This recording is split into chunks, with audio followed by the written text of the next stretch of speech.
Massive meaty nachos in the shadow of Wrigley Field. These are everything that a man needs. Potatoes, bacon, cheese. Silky sweet ice cream sundaes near the Golden Gate. You have the perfect creaminess of the ice cream on the warm brownie. There's nothing better. And heavenly hot dogs beside mile-high mountains. I gotta get in there. There you go. It's tasty, it's meaty, it's awesome. You can work up an appetite when you're touring a new town, so we've got the lowdown on delicious destinations where you can find spectacular sights right next to fantastic food. You can't see the sights of the US of A without a visit to the nation's capital. And DC isn't just home to the halls of power, it also has an actual zoo. 2 million tourists flock to the National Zoo every year, and it's pandas. I can see panda. After a panda party, the best place to eat is right across the street, though it's not quite all-American dining in DC. Duke's Counter is an East London-inspired gastropub right here in Washington, D.C. East London historically was a really vibrant mix, and still is, of cuisines, of immigrants. Every time I go, I'm tasting different things. Duke's offers us colonists a long list of global flavors, like you'd find in East London, piled high on a jolly old sarnie. Which is what exactly? That's the British term for sandwiches. One thing in common, they're all huge. As in Buckingham Palace-sized huge? Like Duke's king-size take on the classic ham and cheese Cuban, the Torta Milanese Cubano. This is not a traditional Cubano. We always like to twist things up on our menu. How about twisting in some deep-fried chicken, Milanese style? We start with a boneless, skinless chicken breast. We bread it with flour, egg, and coarse panko breadcrumbs. It's deep-fried to a royal golden crisp, and here comes the crown. To our fried chicken, we add 2 slices of our cured capicola. It's a cured ham, some spice, Jarlsberg cheese, a nice smooth cheese, just to make it a little bit like a traditional Cubano. I'd eat that right now, but Jillian's just getting started. While the meat goes under heat, she carves out an awesome accompaniment. We prepare our avocado mash with some lemon juice, some salt, touch of pepper. We leave a little chunkiness in there. We like to let the avocado hold up for itself. With avocado applied to a crisp torta roll, this sarnie gets stacked. Onions and pickled jalapeno get a drizzle of mayo and mustard, matched on the flip side with lettuce and tomato. That melty meat and cheese medley goes right in the middle. This is our Torta Milanese Cubano, and it's totally delicious. My favorite part of the sandwich was, I think, the difference in textures between like the crispy chicken and the sauces. The breading was so good. Very, very thick piece of meat on there. It is like the monster of sandwiches. 2 kinds of meat, really good cheese, so I am definitely a fan. I tasted a little bit of heat in the ham, and I have to say I really liked it. You can beat that heat with a pint in this British pub, or just double down on another sarnie with twice the spice and twice the pork. Prepare for El Trasero, which means? If I had to guess, I'd say it means the Trasero, but Trasero means tushy or booty in Spanish. There you go. We make this with pork butt. We cook the pork butt in the oven for 6 hours with our salsa verde and a little bit of hot sauce as well. Look at that, so tender. Jillian can't keep her hands off those bootylicious butts. And before you know it, the pork is pulled. We like to put the pulled pork butt on the griddle. To crisp it up, we add chili verde for a little extra spice to heat it up. The spicy pork sizzles in sauce while Chef Jillian preps a bed of ciabatta bread drizzled with garlic aioli. A little bit of rocket on the bottom for that peppery taste. Most Americans call it arugula. We add a celery fennel slaw. It gives the sandwich a little sweetness to kind of counterbalance the heat from the pork butt. And you'll need it with this crispy pile of pork butt soaked in spicy chili verde. piled right between the bread. It's definitely a lot of pork, but this is our El Trasero, and it's bootyful. You could really taste that charred bits of pork that were on it. It's like dripping down your hands while you're eating it. I was a little sweating after eating it a little bit. We'll be ordering the booty again. With flavors from around the world, these UK subs in the US capital are making a splash on both sides of the pond. Just one suggestion, go to Duke's after you hit the zoo. So much food, so much on your plate. They'll knock you out. Book yourself a break in the Big Easy, New Orleans. And after late nights absorbing the sights of the French Quarter, tell Mardi Gras to move on over. Just blocks from beloved Bourbon Street, flip through Magazine Street's miles of historic mansions, and get a taste of local life. I know Bourbon Street's fun, but Magazine Street is where the locals are. Magazine Street is 6 miles long, so you could spend the day going up and down and check out all of the great architecture and the shops and the restaurants. Feeling down after a night on the town? The street's also home to the Bayou's best morning meal any time of day. To lift you back over the rainbow at the Ruby Slipper. Brunch is a really big deal here in the Big Easy. Most people do the late night life, and so they don't get up early enough for just plain old breakfast. That led the Ruby Slipper team to click their heels together and give their breakfast some color. The heart of our menu is our benedicts. We don't think you should wait for the weekend to eat a really fabulous and indulgent benedict. So we serve thousands of benedicts every week. People just love them. For the best benedicts stacked with Southern flair, take a tour of the towering Chicken St. Charles. Even its base gets a Louisiana lift. Traditionally, Eggs Benedicts are going to be served on English muffins, but in the South, it's all about the biscuit, so that's what we do here. We've got flour here, we've got unsalted butter. It's really important that you work with cold ingredients. If you get things a little bit too warm, you're going to end up with kind of like a flat dough, ultimately. Buttermilk has a lot of acidity, and it's going to give us that kind of tang that you associate with classic country-style biscuits. While the biscuits get bacon, fried chicken takes flight. Bread starts by dredging chicken in egg wash and seasoned flour. We have a pretty heavy dose of cayenne, garlic powder, onion powder, a lot of black pepper, and a little bit of kosher salt. The oil's at 350. We usually cook these for about 6 or 8 minutes, just enough to get golden brown, crispy on the outside, and still juicy inside. First the chicken, then the eggs. I'm gonna gently swirl the water. Kind of helps the whites gather up around the egg.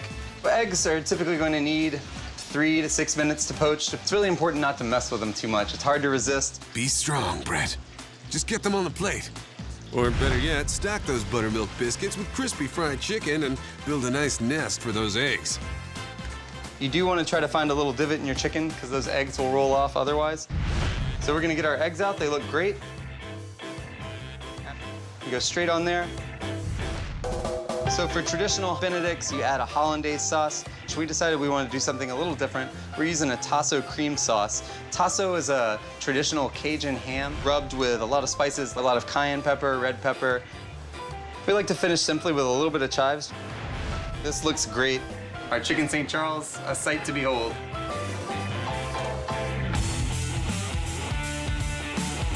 I mean, look at how big that biscuit is there. It's tremendous. I don't know if I can get this all in, but I'm gonna try. This biscuit is just, it's light, it's flaky. The chicken is great. It's crispy on the outside, it's moist on the inside, it's cooked perfectly. I think I'll have to eat the whole thing. Do you think you can? I don't know, but I'm gonna try. It is everything that is Southern right here on one plate. Well, not quite everything's Southern. How about 2 dishes with New Orleans origins in one sugary sweet brunch masterpiece? The Bananas Foster Pan Perdue. Bananas Foster is created here in New Orleans in the 1800s. It's a caramel sauce with bananas, rum, it's flambéed. We're mixing it with a classic dish called Pan Perdue, just similar to French toast, except that we're using leftover French bread. We're gonna start with our batter here for the French toast. Whole eggs that are whisked together with whole milk, A little bit of cinnamon, some vanilla extract, pretty traditional French toast flavors. This is classic New Orleans French bread, better known for po' boys, perhaps. We're just going to kind of give it a quick dip. With a little clarified butter on the grill. We're gonna go ahead and grill these off. It's cooked for about 2 or 3 minutes on each side. How do you make fruit a little more fun? A swirl and buttered sugar is a pretty sweet start. Then, bust out the rum and let the flames start flying. That's the one. That's a New Orleans flambé. The flambé leaves the rich rum flavor, but burns off all the booze. Probably for the best for big, easy mornings. It's dessert, it's breakfast. Who knows, who cares? The Bananas Foster Pan Perdue, you should try it.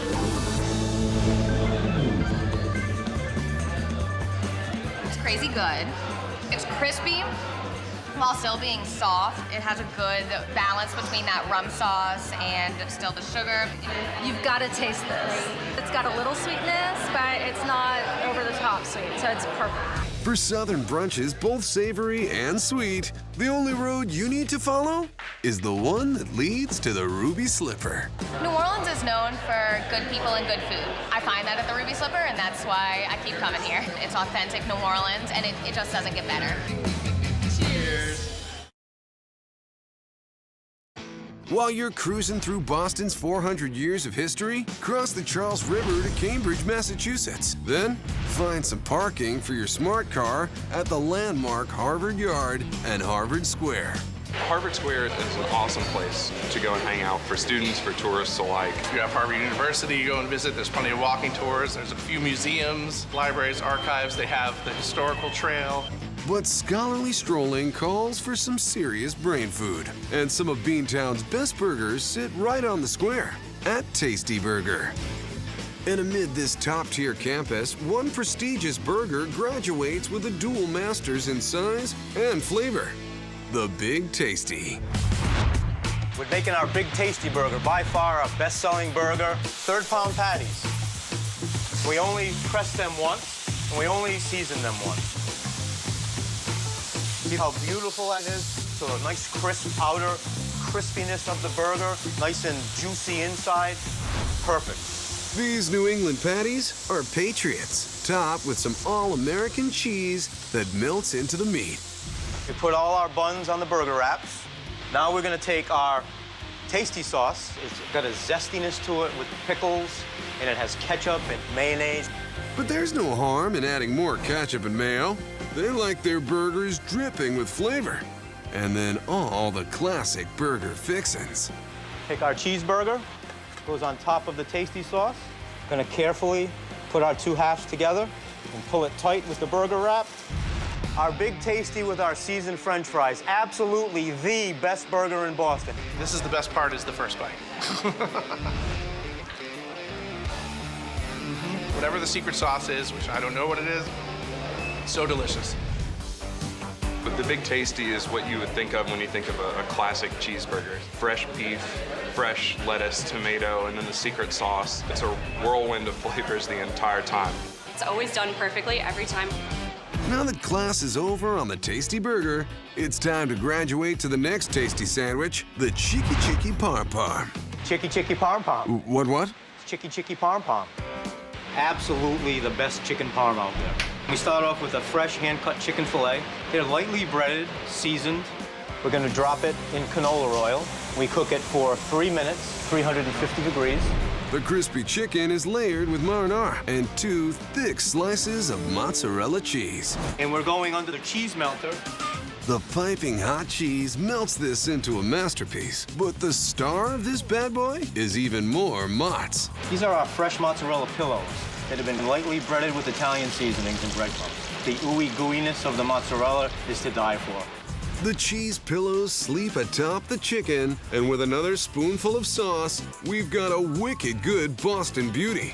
Now that's a chicken parm sandwich. Chicky Chicky Parm Parm. Part of the reason why I ordered it, you get to say Chicky Chicky Parm Parm. Who wouldn't want to do that? Good proportion of chicken, cheese, sauce, bread. Delicious. For the tastiest burgers, grab a seat right off the square.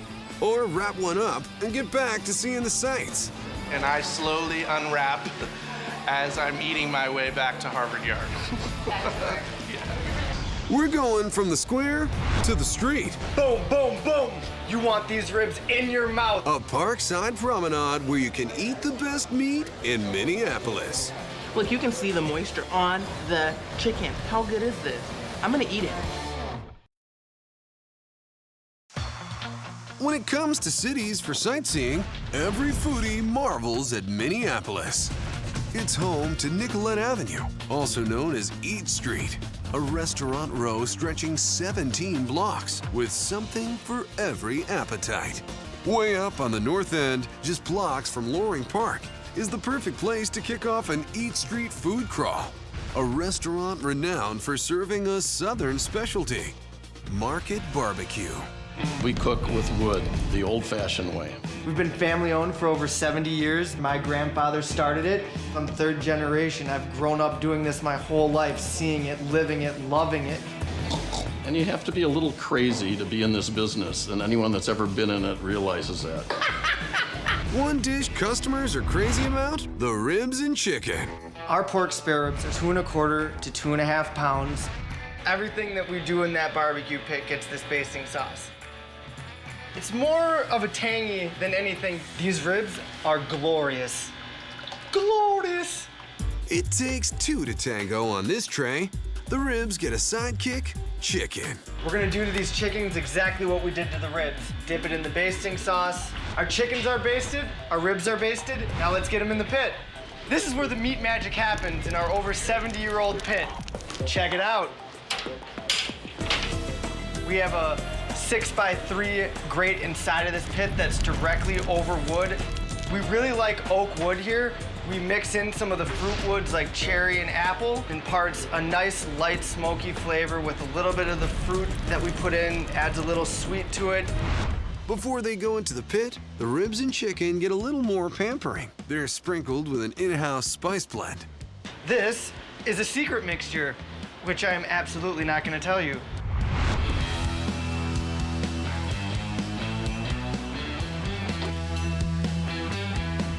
Let's let them do their magic. The magic takes just a couple of hours, turning the pit into a palace of meaty deliciousness. As the meat cooks, fat drips into the fire and creates a cloud of flavorful smoke around the ribs and chicken. A mouth-watering marriage of flavor between the fire, the fat, and the wood. All right, let's take a look. Oh my God, these look so good. After doing this my whole life, I'm still excited to see these ribs. Boom, boom, boom. You want these ribs in your mouth. We're gonna stick these in the broiler. We put them in here to crisp up the skin, to dissolve a little bit more of that fat, and just give it that nice, crisp, awesome taste. Look at that bubble.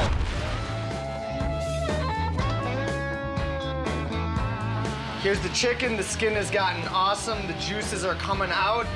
We've been doing treats on a tray for over 70 years, and this is why people keep coming back. Oh my God. If barbecue was art, this would be the Mona Lisa.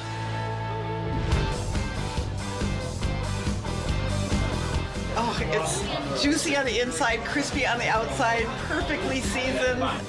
And you can taste the wood flavor on it. Oh my God. So good. Did you see how it was just falling apart as I was cutting it? Look, you can see the moisture on the chicken. How good is this? I'm gonna eat it. Grab some extra napkins, because Market Barbecue plates up more than pork and poultry. There's also beef on a bun, the brisket sandwich. For the brisket, we turn down the fire quite a bit lower, and we put these on a very low flame for about 12 to 14 hours. They've caramelized on the outside. They've gotten their famous bark. I'm so excited. This brisket has waited its whole life to be a sandwich, and now here we go. The brisket is sliced, and piece by piece, it's piled onto a soft toasted onion bun. The smoked meat is topped with sweet, soft caramelized onions. We've put these in butter, reduced them down for hours, and it's an amazing match for our brisket. The butter plays well with the smokiness of the brisket and the char of the skin. The next layer is our classic barbecue sauce. Been the same for over 70 years. It has a nice smokiness to itself, and it really, really complements beef. Market Barbecue's brisket sandwich. We're showing those guys in the South that the North can do it too, baby. I gotta have it right now. This is the only barbecue spot you should eat at when you come to the Twin Cities. I've been coming to Market Barbecue now for about 40 years and never had a bad meal. So it was good then, it's good now, and I'm guessing it's gonna be good tomorrow. That's right. A meal big enough for the Rocky Mountains. Just go ahead and get in there. Where an East Coast specialty Listen for the snap! meets Tex-Mex tastes. This is a messy meal, but it's worth it. If you've got an appetite for mountains of knowledge, hike to Denver, Colorado's 300-acre city park, home to the Museum of Nature and Science and a world-class zoo. And just 2 blocks away is a fine institution of East Coast-style eats, Steve's Snappin' Dogs. I have started a craze for people that love good East Coast-style hot dogs. Tourists in the park for Colorado culture can try a taste of a snappier state. That's because Steve imports 3,500 hot dogs a week to get his ideal feel and flavor. I bring in hot dogs from New Jersey because I'm from Connecticut, and these are the hot dogs that I pretty much ate growing up as a kid. They're a combination of pork and beef in a natural casing. When you bite that hot dog, it snaps right into your mouth, and the juices flow from that combination of pork and beef. This is exactly like a hot dog from back in New Jersey. It's perfect. Everybody loves a good dog, and everybody loves a guy in a hot dog hat. While the dogs themselves are best in show, Steve earns awards for the mountains of outrageous toppings he piles right on them. And he pushes his dogs into a whole new dimension with his deep-fried hot dog meets burrito hybrid, the Chimmy Dog. Steve starts with a split Jersey dog set to sizzle in piping hot butter. But this pig gets an unusual blanket. We're not using a hot dog bun, we're using a flour tortilla. First goes on the Chimmy Dog is we put 3 tomatoes, and they nestle right next to the hot dog. Gotta have jalapenos and a Mexican chimmy. And the next thing we're gonna put on is sort of a mild salsa because we got the jalapenos in there. We put the bacon on there. Pork on pork, nothing wrong with that. Huh. How about beef on beef? More Tex-Mex taste comes from his fiery beef chili con carne, topped with cheddar jack cheese and shredded lettuce. It's rolled up snug as an unheard-of hot dog stuffed burrito, but Steve's about to send it for a swim. Okay, let's deep fry this Chimmy Dog. The hot oil will turn the flour tortilla into a crunchy shell, and all that shredded cheese will melt inside. But it's not done yet. Time to load up some Tex-Mex toppings. We're gonna smother this puppy with our green chili. Then we take our cheddar jack cheese. Everything's better with cheese. And then we take our sour cream and we put some of that on top. Look at that. Our Chimmy Dog is a crazy sight with a snappy bite. There is no right or wrong way to eat this Chimmy Dog. Just go ahead and get in there. Just a good snap on the hot dog. It's crisp, it's fresh, and you can feel all the juice from the hot dog coming out as soon as you bite it. This is a messy meal, but it's worth it. Oops. I gotta get in there. There we go. I love Mexican food and I love hot dogs. You put them together, it's a Chimmy Dog. Feeling a bit stuffed? City Park's Mile High Loop is the perfect path to work off that Chimmy Dog and get your buns hungry for more of a purebred bite. One loaded with Windy City toppings that'll blow you away. The Chicago Dog. So it's dragged through the garden just like a Chicago dog, but it's Steve's style. Steve's style is letting his plump Jersey dogs soak in liquefied butter. Why is that? I cook my hot dogs on a flat top in butter because everything tastes better with butter. We put these on top of the hot dogs because it steams the bun from the inside out. The Chicago Dog is dressed with some spicy mustard and fresh tomato slices. Then, Steve lays down the Chicago classics. The next thing we do is we take our Chicago green relish. This is a sweet relish because that sweet relish really kind of goes with the hot dog. And we put diced red onions. And the next thing we do is we have these sport peppers, which are baby serrano peppers. These just have a little spice to it. The last thing we do is we take this beautiful dill pickle, we put that right on top, and my hot dog is ready to eat. The green relish, the raw onion, the pickle, tomato, it just makes it all the flavors together just perfect.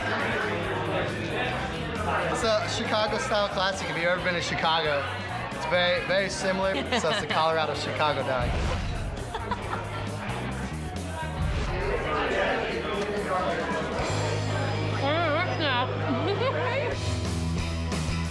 Whenever you come to Denver, you gotta come to Steve's, because you know what? We're gonna make you feel like you're home.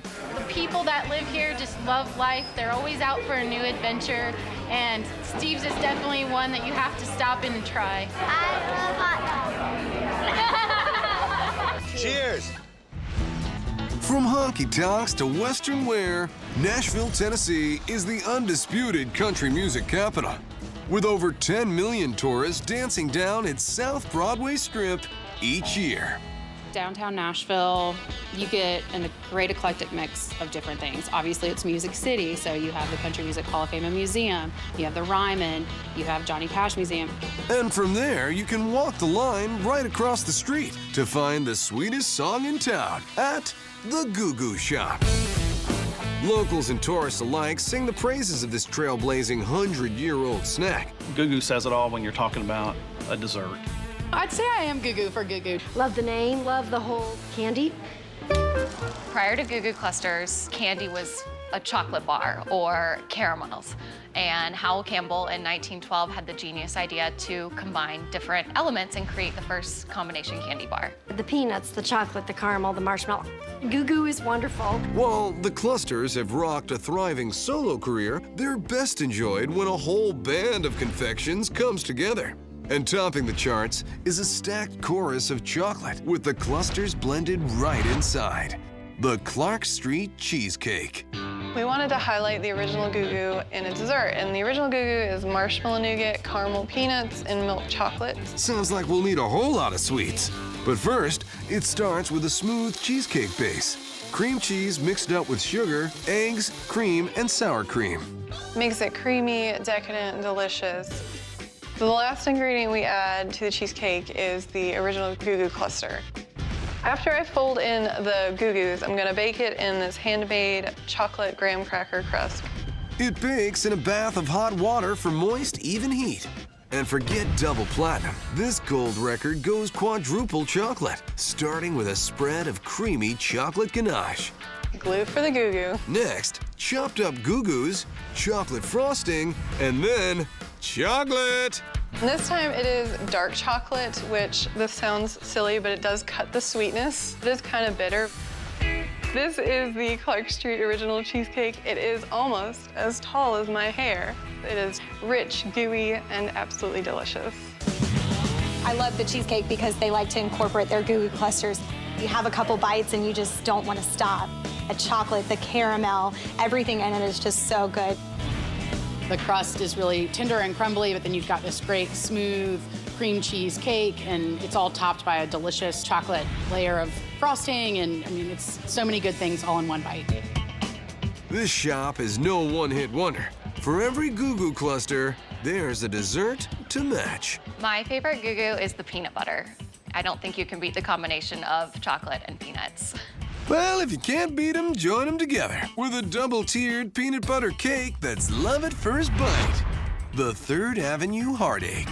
It's literally 2 cakes that come together in harmony, starting with the base track.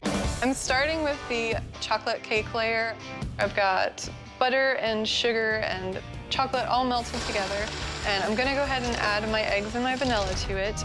After a last shot of chocolate and cocoa powder, she mixes it all up and pours it in the pan.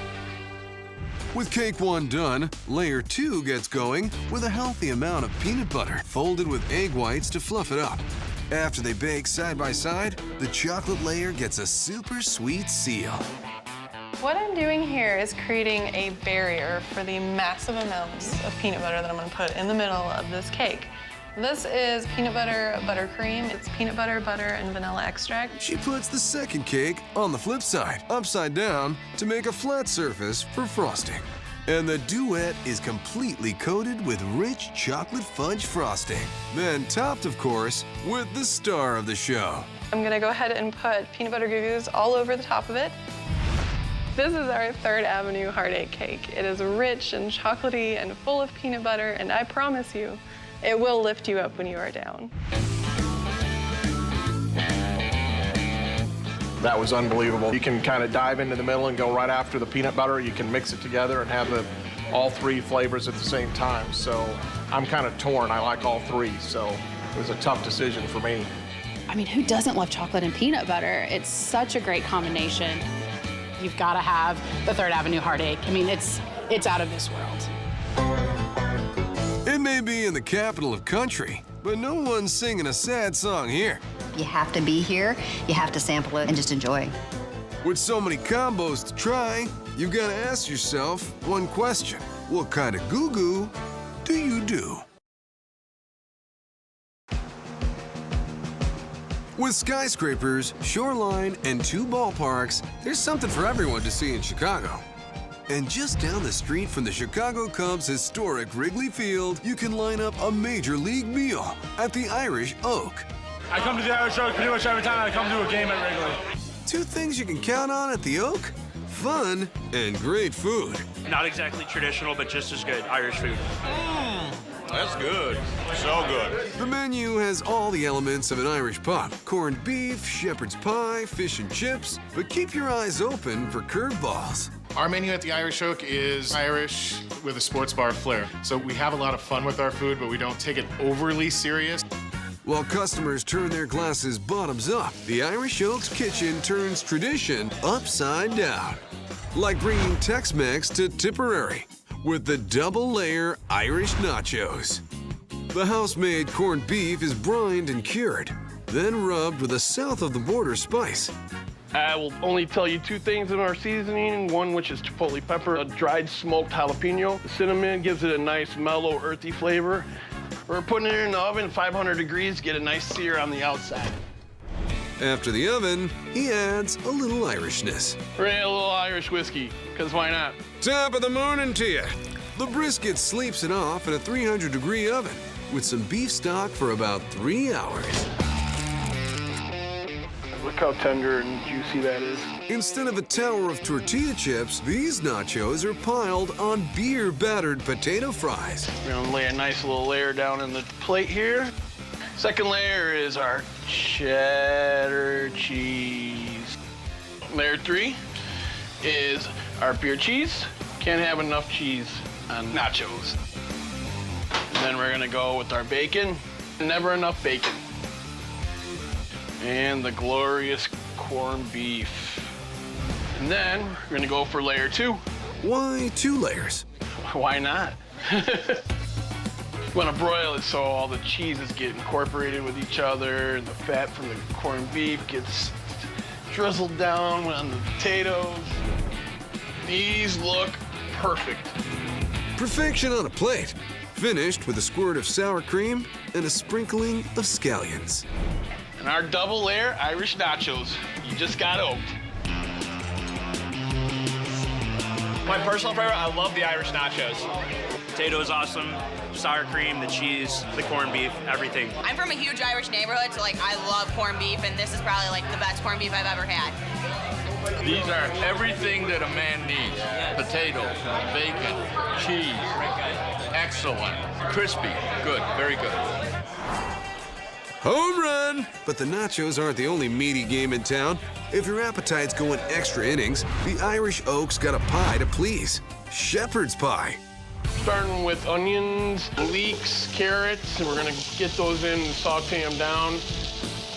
We're gonna add our ground beef. Then we're gonna add a little bit of garlic to this. Our brown beef gravy. Peas go in the pie, potatoes on top, and then cheddar cheese just to cover all the bases. We're gonna place this in the broiler. That is some sexy shepherd's pie. Irish Oak shepherd pie. It's the gold at the end of the rainbow. Shepherd's pie is awesome. It's one of my favorite meals, actually. The peas and carrots make it all come together really well. Very creamy, and the beef is cooked perfectly, and the vegetables are just as good. All the textures actually do work very well together. The Irish Oak is a great place to get a bite before the baseball game. Come down to the Irish Oak for some great food, for some great friends, and for just an all-in-all great time. Got room for dessert? Wow. Try this San Francisco sundae on for size. Brownies are warm, the chocolate oozing out of there. It's hard for me to talk because I really just want to eat this whole thing right now, okay?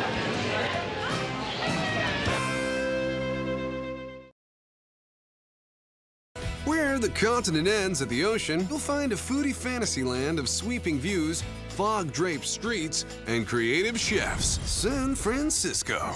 And just blocks from Golden Gate Park, right near the hippie hangout of Haight-Ashbury, is an altar to ice cream made by the best soda jerks in town, the Ice Cream Bar. Yeah. The Ice Cream Bar is a 1930s-style soda fountain.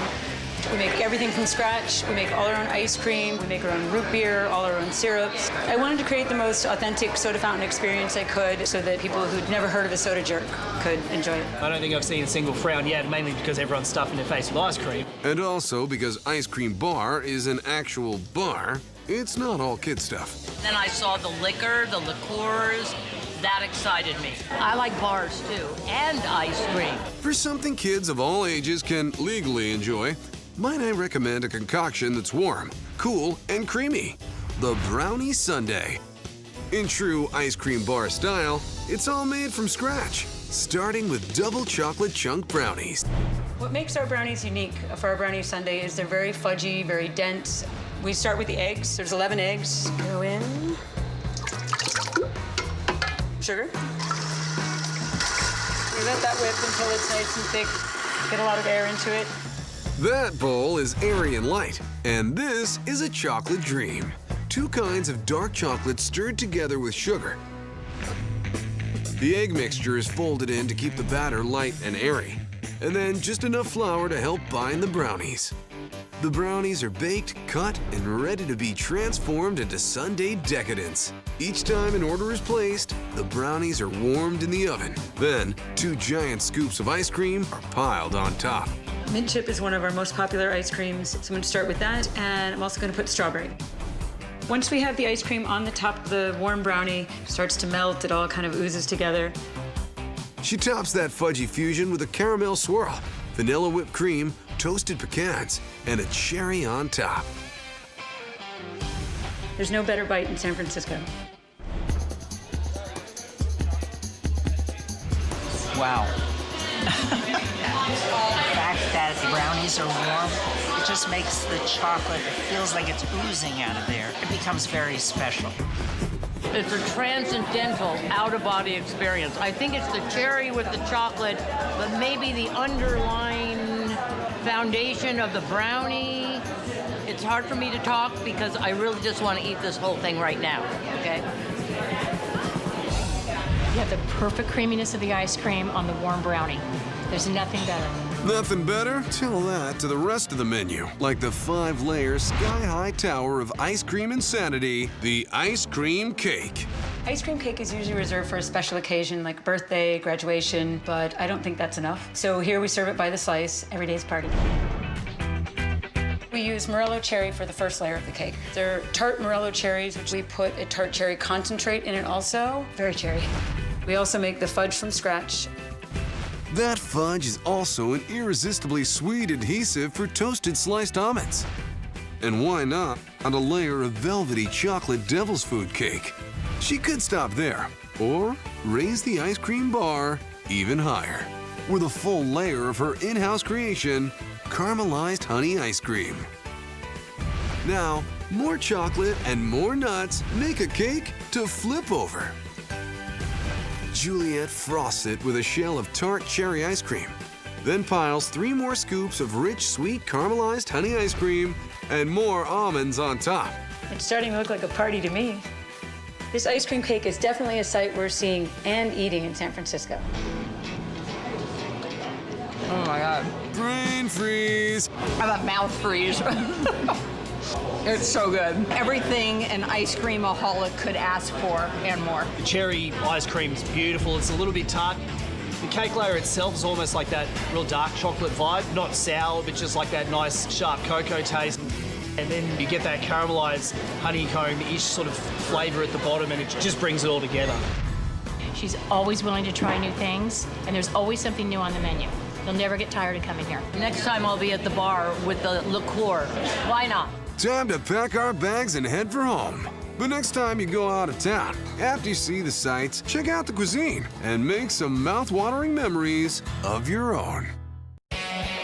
Set your alarms and get those notebooks ready. We're taking you back to college. Only this time, you can major in cheese. Can't go wrong with cheese. I mean, cheese on cheese is even better than regular cheese. Or study the sandwich. I wish I could eat this every day. And who needs math when you could brush up on breakfast? Or crack the books on burgers. Isn't that beautiful? Cheese. So whether you're currently a student or just want to relive the glory days, I've been coming since I was in college. we've got a college town hangout fit to satisfy your every craving.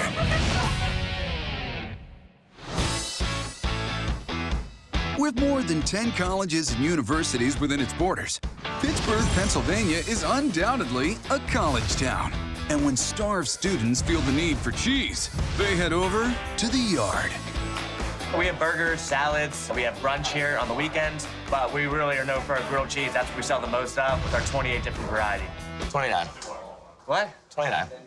Sir? It's 29. I lose track of things.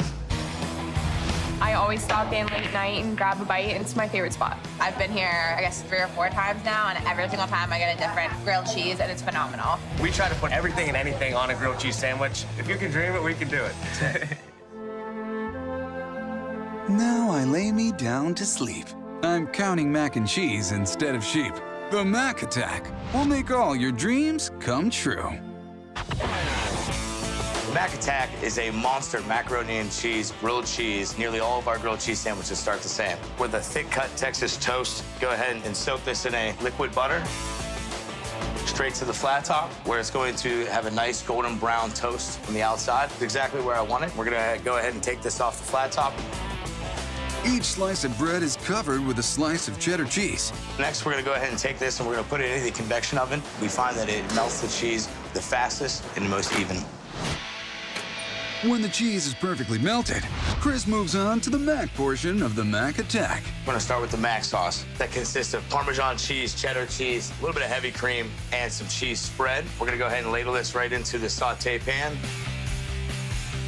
Chris adds cavatappi noodles to the cheese pool, along with even more cheddar cheese. Next, we're gonna go ahead and add the parm cheese. The parm cheese, we're gonna give it a little bit of salty flavor to it. He finishes the mac and cheese with crispy cubes of slab bacon.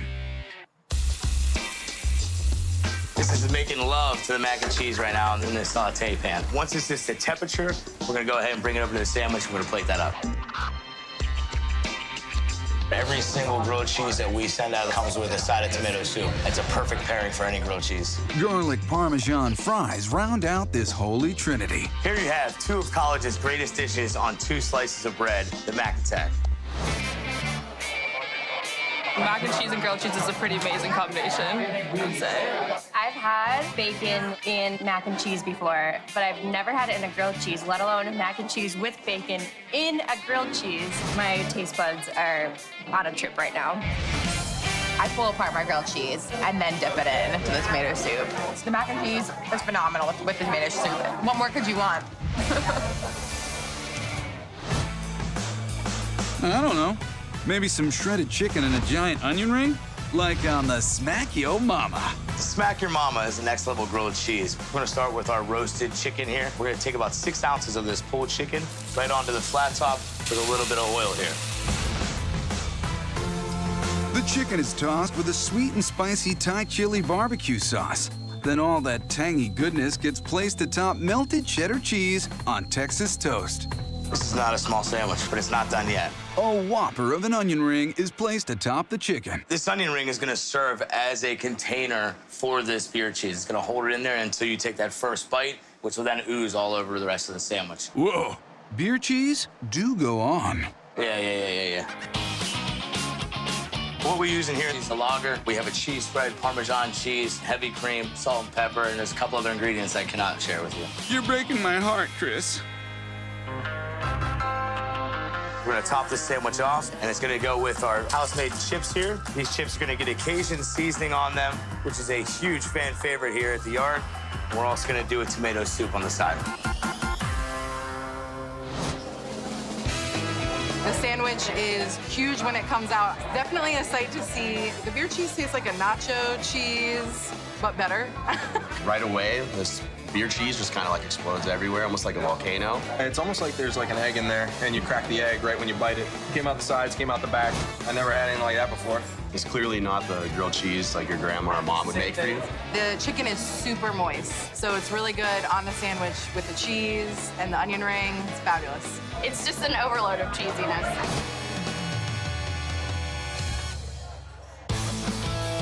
I always wanted to open up a grilled cheese restaurant as a young child. You know, I would always make grilled cheese for my friends.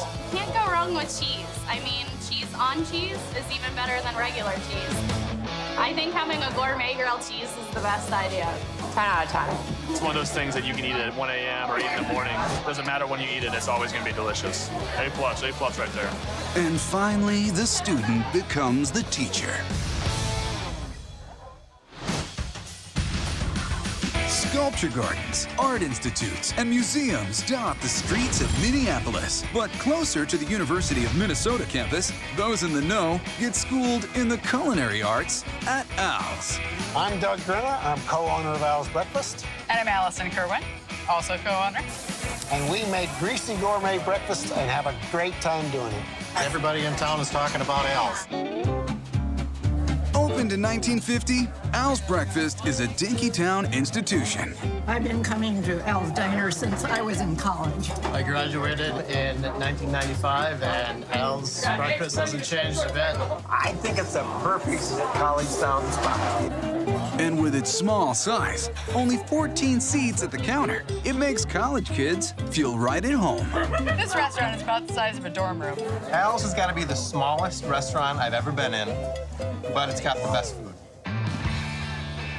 Our menu is breakfast focused. We have a wide variety of scrambled eggs and omelets, as well as eggs benedict. But their signature egg dish is the Jose. The college kids eat a lot of Jose's. We make it by first making our hash browns. We once won an award for our hash browns. The award-winning hash browns are cooked till golden and crispy on both sides. Now it's time to poach eggs.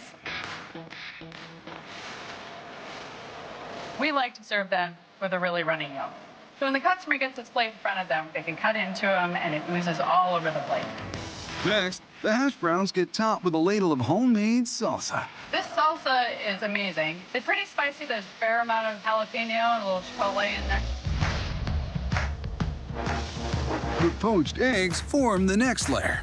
Then we're gonna cover this with sharp cheddar cheese, not skimpy on the cheese, a little water to steam it on top. Once the cheese melts, breakfast is served. The Jose is the ultimate college craving. It's hot, it's cheesy, it's a little spicy, it's got a nice little peppery flavor to it, it's creamy, it's warm. It's great. Homemade salsa and the eggs are all poached perfectly. I've had the hash browns here forever. They make them just perfect. Crispy on top and nice and moist inside. It's the best breakfast in town.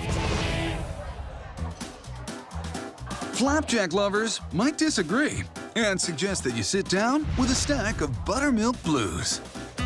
Can't go wrong with their pancakes. Since 1950, this restaurant has always made its pancake batter from scratch. Homemade is always better.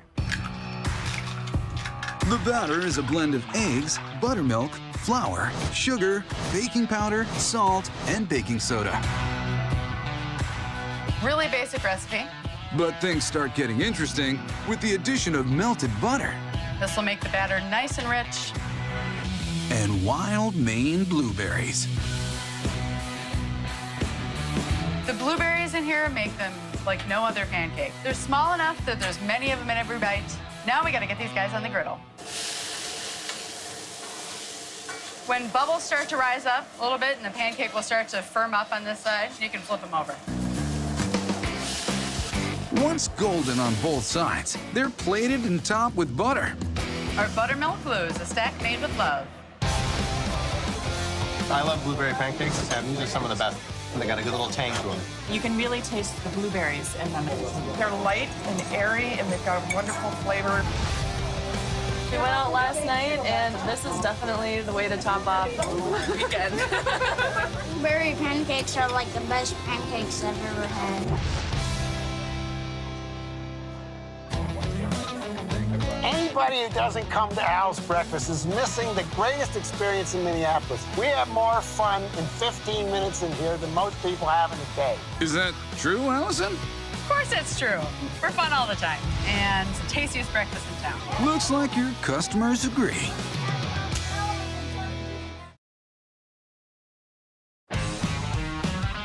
When it comes to catering to a college crowd, Cambridge, Massachusetts scores top marks.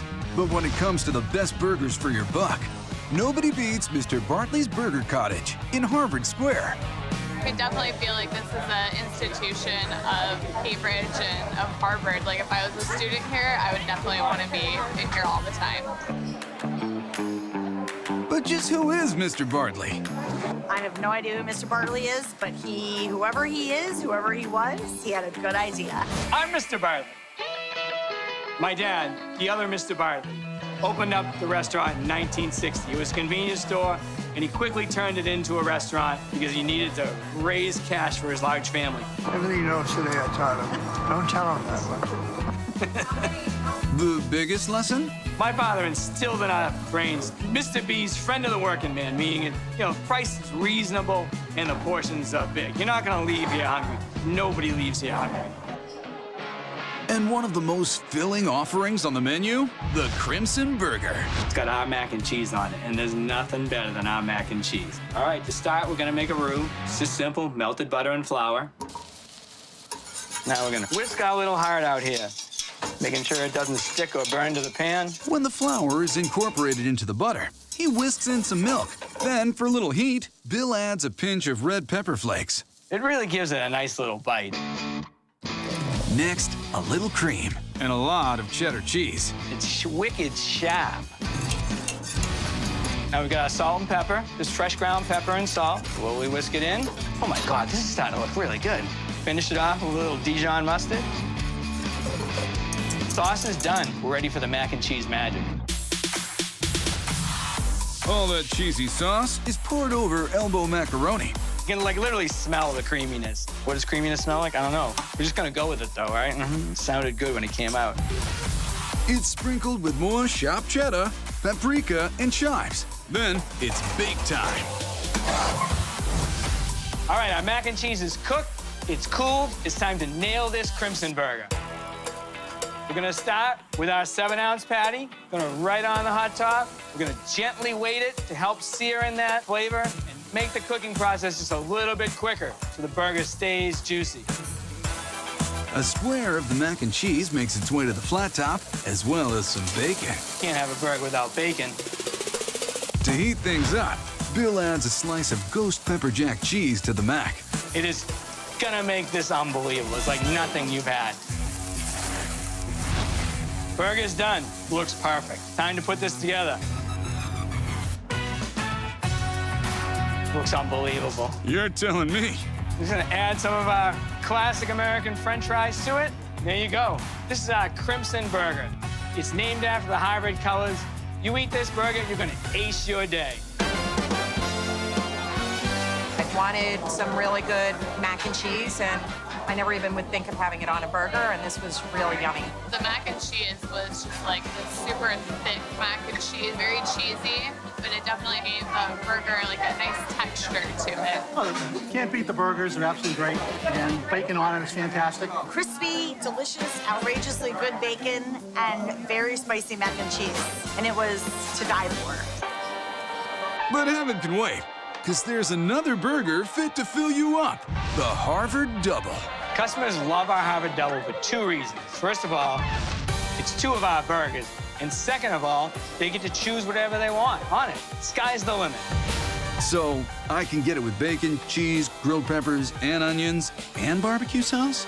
Absolutely. Sweet. Shall we start? Tell me when. Say action. Okay, and action.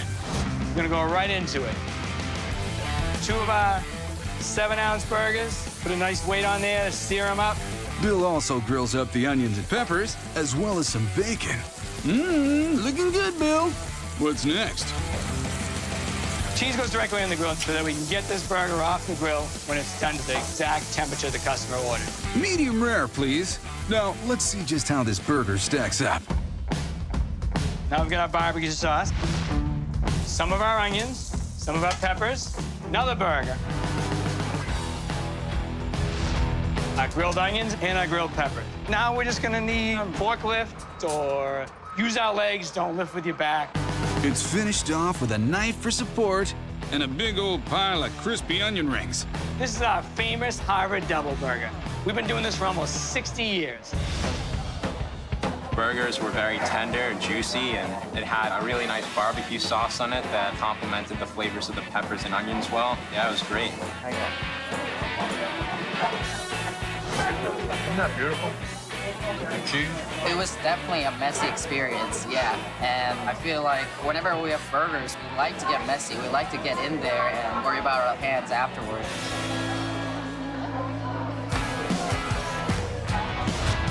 It's sensational. As you can see. It's an absolute must-stop in Mr. Barley's Farms for hamburger. We like to say you haven't been to Boston unless you've been to Harvard Square, and you haven't been to Harvard Square unless you've been to Barley's.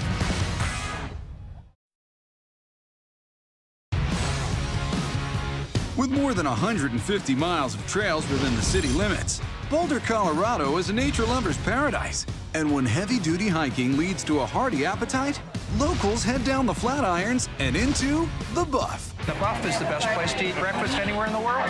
It's also the best place to spot college students in their native habitat.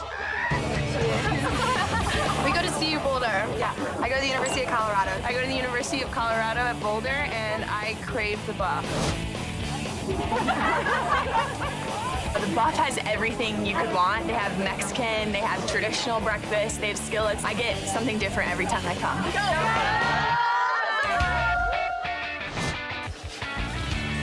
The menu is cooked up by husband and wife team Jackie and Chris Meyer, whose dishes feature fresh and local ingredients. And we have this little wand in the back called Love, and we sprinkle just a little bit of love on top of it. And the dish that gets the most love? The saddlebag pancakes. I'm quite sure at the Buff that we invented saddlebag pancakes, where you put the meat inside the pancake. We've been doing it for 23 years. They're especially good because we use a special method to prepare them. We separate the egg whites and the egg yolks. We whip the egg whites into a meringue, and we add our dry mix, butter, and our buttermilk. The other special twist with these pancakes? What's typically a side serving of sausage and bacon is moved front and center. The beautiful golden color is exactly what we're looking for. While the other side browns, Chris cooks up an egg topper, then plates it all together with butter and maple syrup. We want sausage, pancake, eggs, syrup, and butter to all come together in one bite. Our saddlebag pancakes are everything you need to get up the trail this morning. The pancakes are super fluffy and they're super delicious. These are the best pancakes anywhere. I mean, where else can you get eggs mixed with sausage and bacon? I saw this and I had to get it because I always wrap my pancakes in sausage.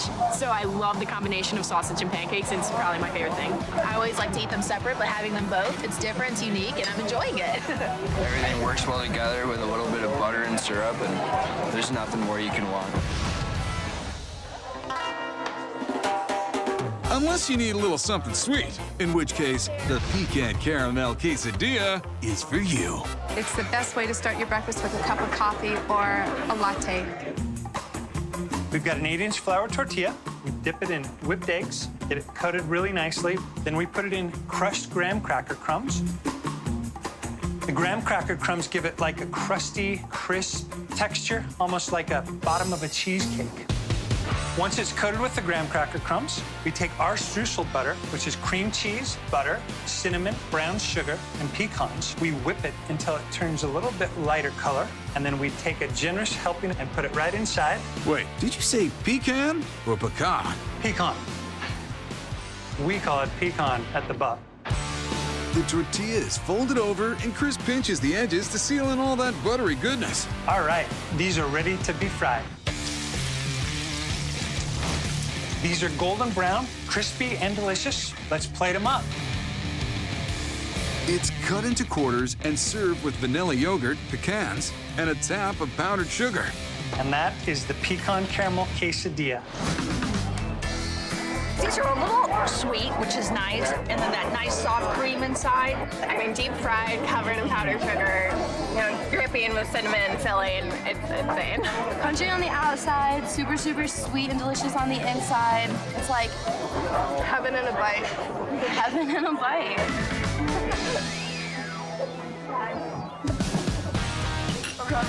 The Buff is like my absolute favorite place to go Saturday mornings, Sunday mornings. Like, you look forward to it Friday night. Like, when you go home, you're like, oh, going to the Buff in the morning. We love the Buff! Freedom rings loud and clear in Philadelphia, especially when it comes to food. The restaurant choices are endless, but when you're a student, there can be only one. Richie's is sort of the center of my universe. I'm like dead serious, like every day is lunch. It's all made possible by a local legend. I'm Richie. I'm the owner of Richie's, the sandwich shop. Richie's was started by my grandfather way back in the 50s. And it's comfort food that's available early mornings, late at night, to anyone that's on campus in the city of Philadelphia. Richie's has invaded a college student's mind and said, what do these kids want to eat when they roll out of bed on Saturday morning? Or like, what do they need as a pick-me-up throughout the week?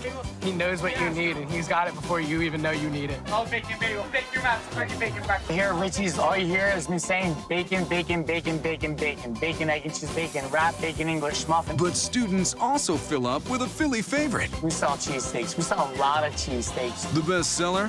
The mozzarella stick cheesesteak. That's what everyone's loving this semester, is a cheesesteak with a twist. With every mozzarella cheesesteak that we make, we have a sliced ribeye, cut thin, got to top it on the grill. We season it with some salt and pepper.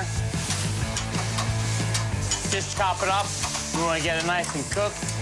Sauteed onions and peppers join the steak on the griddle. Then comes the twist. Guys, this is the best part. Cheesy mozzarella sticks. We just top it off with some marinara sauce. Then we come over, and we're gonna top all this with the peppers and onions, steak. And we top it over now with some more cheese.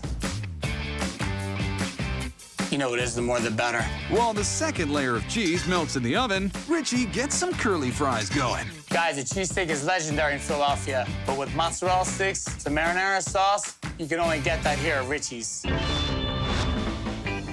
I feel like it's everything you want in a cheesesteak and more. You got the provolone and the steak, but once you get down towards the bottom of it, you're just hit with this mozzarella stick. With every bite, it just makes it even better in the sandwich. You take a bite, and sometimes you get like a little bit more of the sauce or the mozzarella stick or the steak, but it all comes together to have like a perfect flavor balance of just everything you could want. It's mind-blowing. I'll put this right at the camera. Like, look at this. It's beautiful. I would marry this. Putting a mozzarella stick in it is just like blowing the competition away.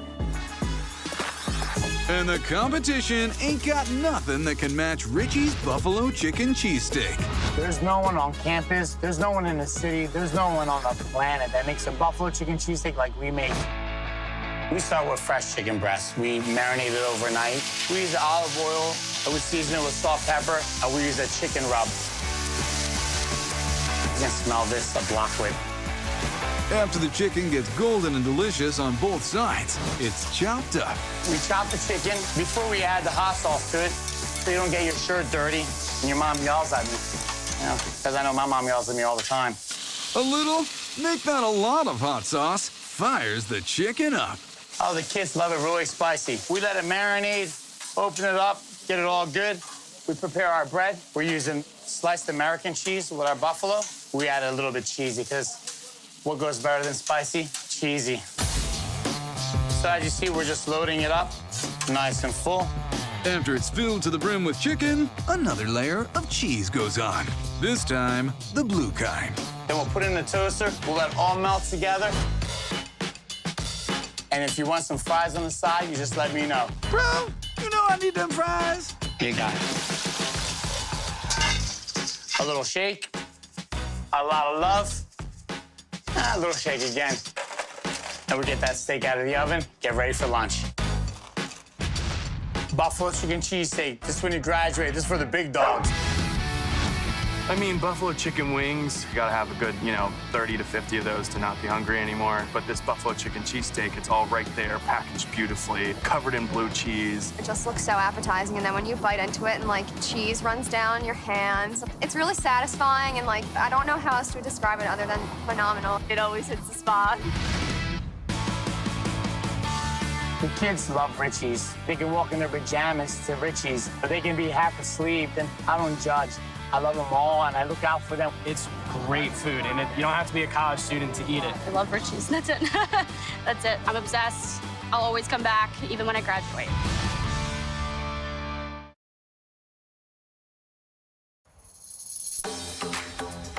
Beyond the bright lights and star-studded streets of Hollywood, Los Angeles, California boasts a huge and hungry student population. And when primal urges hit undergrads, there's only one place to go. Caveman Kitchen. College students come in droves. They love our food. I mean, we go here every week, me and my friends right here. The student body really loves this place. The varied menu has a little something for everyone. If you want meat, you want chicken, you want burger, we got it. But everything comes with a Latin twist. We got Cuban, Mexican, and Central American dishes, the mishmash of different ethnic backgrounds. Even Peruvian cuisine gets a shout-out with the lomo saltado. The lomo saltado is something that everybody loves, especially college kids, because it's a hearty meal. It's a ribeye steak that's stir-fried with french fries and a few vegetables. A pan is brought to high heat and coated with oil before marinated strips of steak are tossed in. When you have high heat, you get that searing effect and it produces really nice flavor on that steak. Then we add some tomatoes with beautiful red onions, and we throw the french fries in here. Let that cook. It'll be done almost at the same time. While the fry magic goes down, the meat and veggies are tossed with a soy sauce blend. That is delicious, right? Then we have au jus, which is a beef flavor. When the fries are crispy, they get tossed right into the pan. Bet you didn't see that coming. Look at that. Doesn't that look great? For sure. It's plated with a scoop of rice and a shower of fresh cilantro. This is Caveman cooking at its best. Lomo saltado for you. The flavor is really good. The meat is really tender. It's really saucy, and I personally love the french fries because I'm a sucker for french fries. It's a great combination, and then the rice really adds a lot of flavor. This is my third year here. I come a couple times a week, and this is the only thing I've ever gotten because it's so good. Best version of meat and potatoes I have ever seen in my life. For the best bird you've ever seen, order the popular rotisserie chicken. We do almost 500 chickens a week.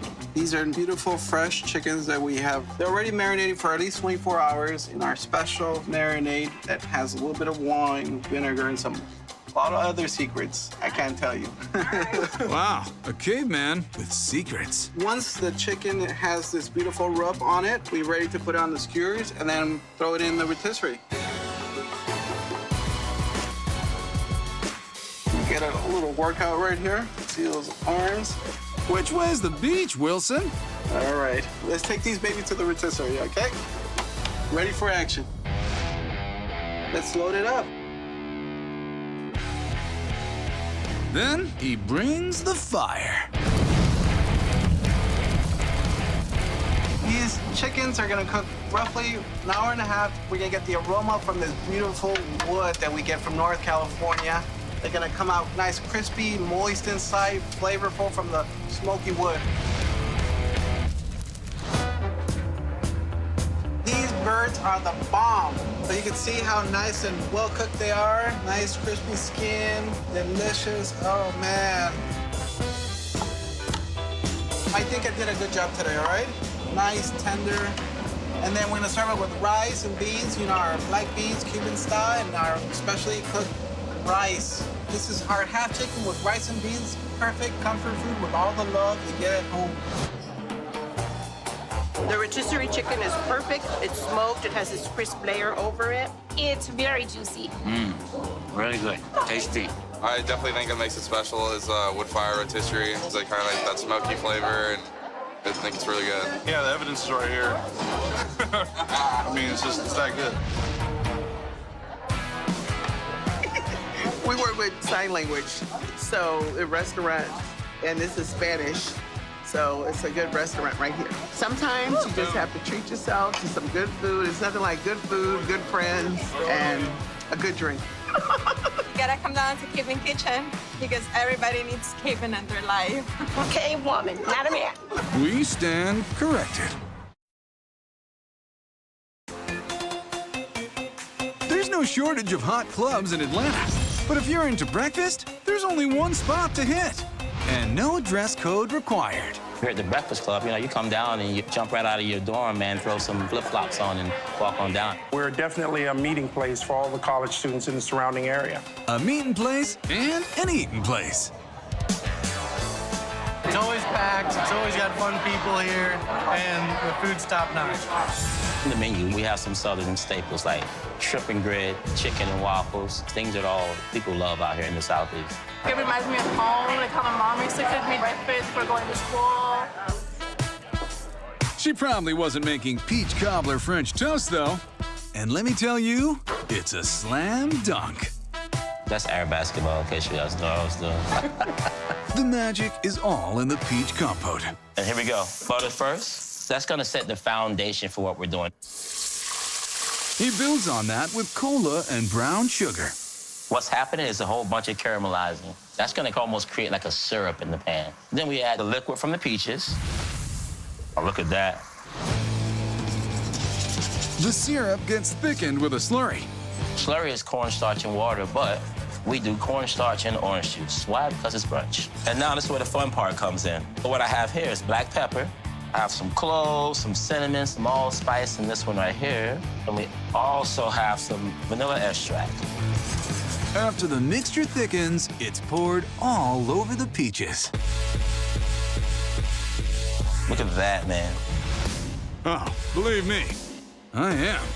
Now we just have to make the French toast part. Anthony whisks eggs with a healthy dose of cinnamon, sugar, and a pinch of cayenne pepper. Really? Cayenne pepper? That little kick of cayenne, that little thing in the back of the throat. You're like, what is that? I can't put my finger on it. And now a touch of whole milk. Next, Texas toast gets dunked in the egg batter, then griddled on top of a mound of butter. Look at that golden brown. You want to flip that? This is how we do it here in the South, man. Right here, we got perfect French toast. How do you top perfection? With cobbler crumble and a sprinkle of powdered sugar. Now in Atlanta, this is how we do French toast, man. All right. When I thought of the ideal peach cobbler on French toast, there's no way I can pass that up.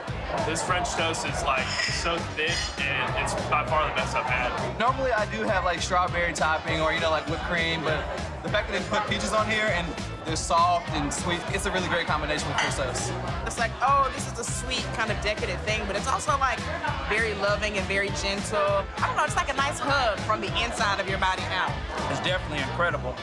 So good. If you like to walk on the savory side, order the crispy fried chicken biscuit. We have the best fried chicken here in Atlanta. Oh, I agree. Okay, so we all agree about the chicken. But what about the biscuits? Here at Atlanta Breakfast Club, we have the most amazing biscuits. Main ingredient is love, patience, time. But we have flour, there's a little butter in here, baking powder, baking soda, pinch of salt, just like Grandma used to make it. Good as Grandma's. Cut it out. All right, look at that. Now that they're all rolled out, my beautiful biscuits, time to go in the oven at about 325 for 20 minutes. That's it. So we'll take a peek at those in a second. While the biscuits bake, it's on to the fried chicken. What we do here at the Breakfast Club, we have our own special way to do our fried chicken, which is amazing, because I always say that. We soak it overnight in buttermilk, and that basically tenderizes the meat. Next, the chicken is dredged in seasoned flour. Once you have it nice and coated, give it one shake for good luck and go right in the fryer with it. Let's see what we got here. Look at that, man. That is amazing. You can see all the fresh herbs, the spices, it's aromatic. Man, can't wait. All that crispy fried chicken tops a warm buttered biscuit. What I have here is our signature black pepper gravy. Little chive on top, and there you have it. Beautiful chicken biscuit. Let's see, let's see. I've been waiting for this all morning. I think your customers would agree. Biscuit's moist, the chicken's moist. It just all comes together perfectly on one dish. I've had a fried chicken biscuit before, but the chicken is just seasoned so well, and it just still melts in your mouth. It's delicious. Pepper gravy, it's got a kick to it. It's just like that cherry on top. It's fantastic. I wish I could eat this every day. Hey, who's stopping you? Eat ABC in the ATL every single day of your life, as long as your parents are paying that tuition.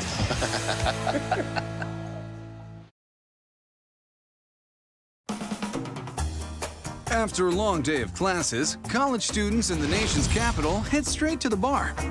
The salsa bar, that is. At College Park's District Taco.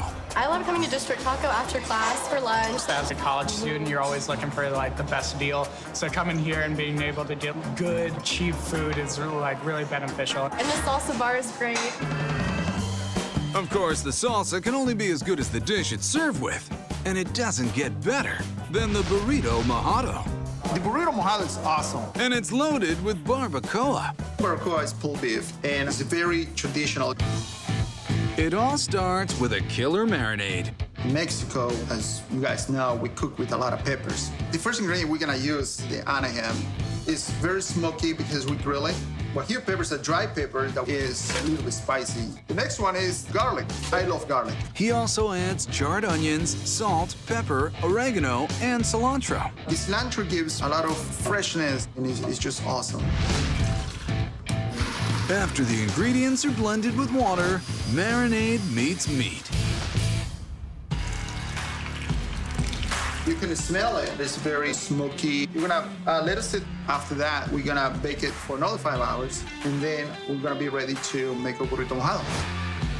The meat by now should be tender. Look at that. See how tender it is? Mmm. Delicious. Hey, save some for the rest of us, would you? It is time to build our burrito mojado with our barbacoa. We're gonna use our 12-inch flour tortilla. It's bigger, of course, and we wanna make sure that it's like a full meal. Rice and black beans form the base for the burrito. Then we're gonna put the barbacoa on top. You can see that it's juicy. Then we're gonna wrap it. And we're gonna put our secret salsa de chile. It's made with a lot of chiles that we have in the house. It's a little bit spicy. To beat the heat, cheese, lettuce, tomatoes, and sour cream are layered on top. This is the burrito mojado, the burrito of your dreams. It's really good, it's really flavorful, and there's a lot going on inside. It's got the really tasty barbacoa beef and the black beans and some cheese and everything a burrito should have. The barbacoa is really juicy. It just flavors the rest of the ingredients too, which is what I like. I like it when all the ingredients sing together. I think my favorite part of the burrito, aside from the meat, is definitely the red sauce. It like fills up your mouth and it's super warm and cozy. It makes you feel full, and it's a good time. But fun can also be had with the popular shrimp tacos. They're fresh, super satisfying, spicy, and smoky, you name it. The base, of course, is shrimp, which are marinated in a mix of Anaheim peppers, chipotles, garlic, and fresh lime juice before they get a quick hit on the grill. Beauty about cooking shrimp, they cook really fast, and we can make a lot of tacos really quick. It has a nice color, little bit char on it, and they're ready to come out. To build the tacos, corn tortillas are loaded with shrimp. It just looks awesome, right? Then they're topped with homemade cabbage slaw that's flavored with pico de gallo. And then we're gonna put our cilantro mayo, and there you go. These are our famous shrimp tacos. They look amazing. The shrimp has a great flavor. It's my go-to. I actually have Taco Tuesdays every Tuesday at 1 p.m. right before class starts. You got that nice soft tortilla shell on the outside, but then you got that crunch of the shrimp and slaw on the inside. It complements really nicely, I think. The shrimp tacos were grilled perfectly, and the cilantro mayo sets it apart. One of the things that we feel very proud of Desert Taco is that you can come in with under $10, you can have a big meal. And for students, it's very affordable. After a long night of study, it's always good to have your stomach filled with just some good old Mexican cooking. Amen. Class is done for the day. What more can we say? We had biscuits and gravy to just drive you crazy, dishes piled high with cheese, and big burgers to squeeze. And let's not forget, we had breakfast too. We're all about diversity here at Food Paradise U. Get ready to cozy up to some of the most feel-good foods around. Wrap yourself in a blanket of cheese. Look how cheesy this sandwich is. It just pulls apart. Or curl up with a corn dog. It's not like a basic hot dog. It really isn't. Spoon a shake or hug a hoagie. I love Huggies so much, I have one actually tattooed right here on the back of my arm. Maybe you'd like to tuck into some tots. Is it wrong to call it food porn? I mean, I think that's a term for it nowadays. You've entered the comfort zone. The traffic is legendary in LA, so the next time you find yourself craving comfort on the road, pull off the freeway and make a pit stop in Cypress at Mess Hall Canteen.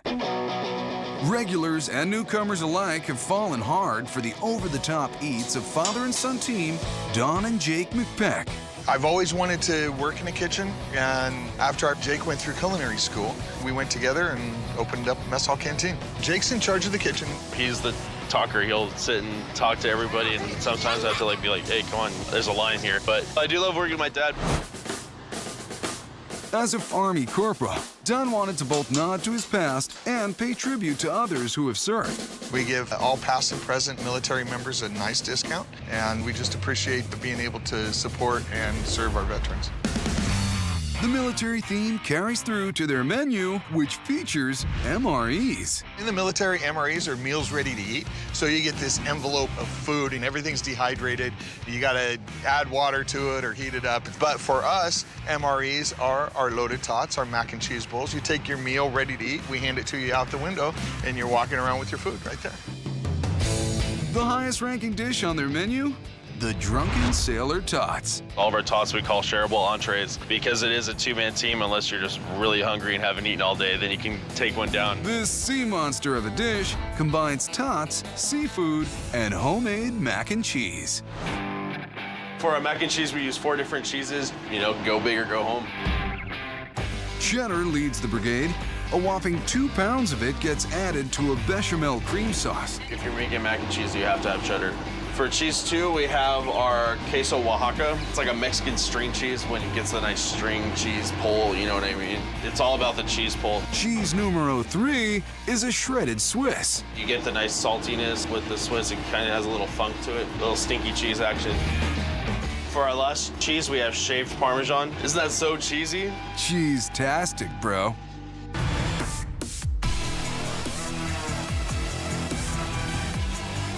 Now that all of our cheese is incorporated, you can see it's all nice and oozy. Now we're ready for our noodles. These are our Celentini noodles. You have a nice little spiral to them, gives a little texture. So we're just gonna let this thicken up a little bit and we'll be ready for tots.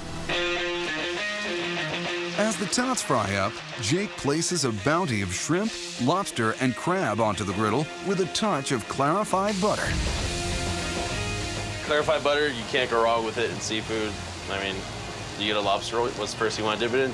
Dip it in butter. When the tots are extra crispy, they're topped with cheddar cheese sauce. Make sure it goes all around. Now we're gonna get a scoop of our house-made mac and cheese. So it's cheese on top of cheese. Next, Jake brings some bacon crumbles to the party and tops it all with a seafood combo and a Masago aioli. Masago, it's a Kaplan roe, so usually a little orange caviar that gets on top of sushi. We blend it into the end of the sauce so you get a little salty, a little bit of briny on top of it. There you are, the drunken sailor tots. You better be ready for them. Seafood is fantastic. It's spicy and crisp and just delicious. I love seafood, and this is like the best seafood I've ever had in my life. You get like the creaminess of the mac and cheese and mixed with the seafood, and it's got a little bit of like spice to it. It's so good. It's definitely extravagant. It's very tasty though. I used to be in the Navy and hang out with the Navy SEALs, and they would dive for lobster, fresh fish. They would cook it right there on the beach, and if I can't have the Navy SEALs cook for me, I'll take this. Oh, it's the best drunken sailor I've ever had. Should you prefer to keep it on dry land, the Major Beef Grilled Cheese might be more your thing. The Major Beef Grilled Cheese is comfort food on steroids. Let's make the best grilled cheese you'll ever have. Start with 2 thick cut pieces of Texas toast. We got our clarified butter right here. Give it a nice brush edge to edge. Drop her down to make sure everything gets nice golden brown for you. While the toast is, toasting, Jake heats up some shredded hanger steak and seasons it with their salt, coriander, and garlic house blend. Right now I'm gonna check our bread and see if it's ready for our first flip. Look at that. There we go. The bread is completely covered in shredded cheddar cheese, including around the edges. Now we're gonna add our barbecue sauce to our hanger steak. It's a Kansas City style barbecue sauce. It's a little molasses based, so it's a little thick and tangy, not too sweet. Before meat can meet cheese, the bread is circled with a smoky chipotle sauce. Now we're gonna add our hanger steak to our sauce side of the Major Beef. That's what makes it the major. You got the cheese right here starting to bubble up and get golden brown. That's when you know your side's ready to flip over for you. Look at that. There you go, Major Beef Grilled Cheese. Cheese! It just like explodes. I wasn't expecting all like the barbecue flavor. And I love cheese, so perfect combo. The beef is really juicy and tender.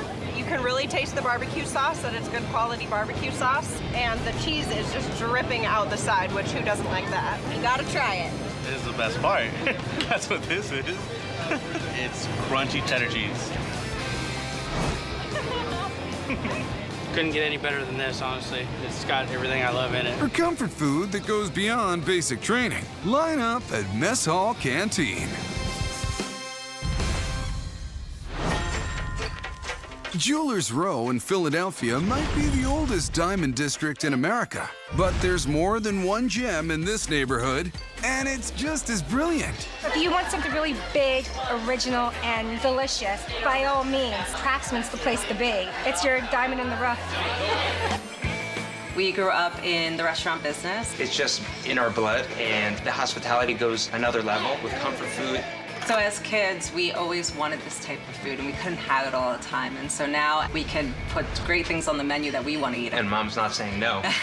Craftsman's Saloon has done an awesome job of really making great shakes and burgers and sandwiches. And the most comforting sandwich? The mozzarella stick grilled cheese. We love grilled cheeses. We actually loved mozzarella sticks growing up, going to our dad's restaurant. So we said, you know what? Let's combine the two and make something really amazing. So delicious.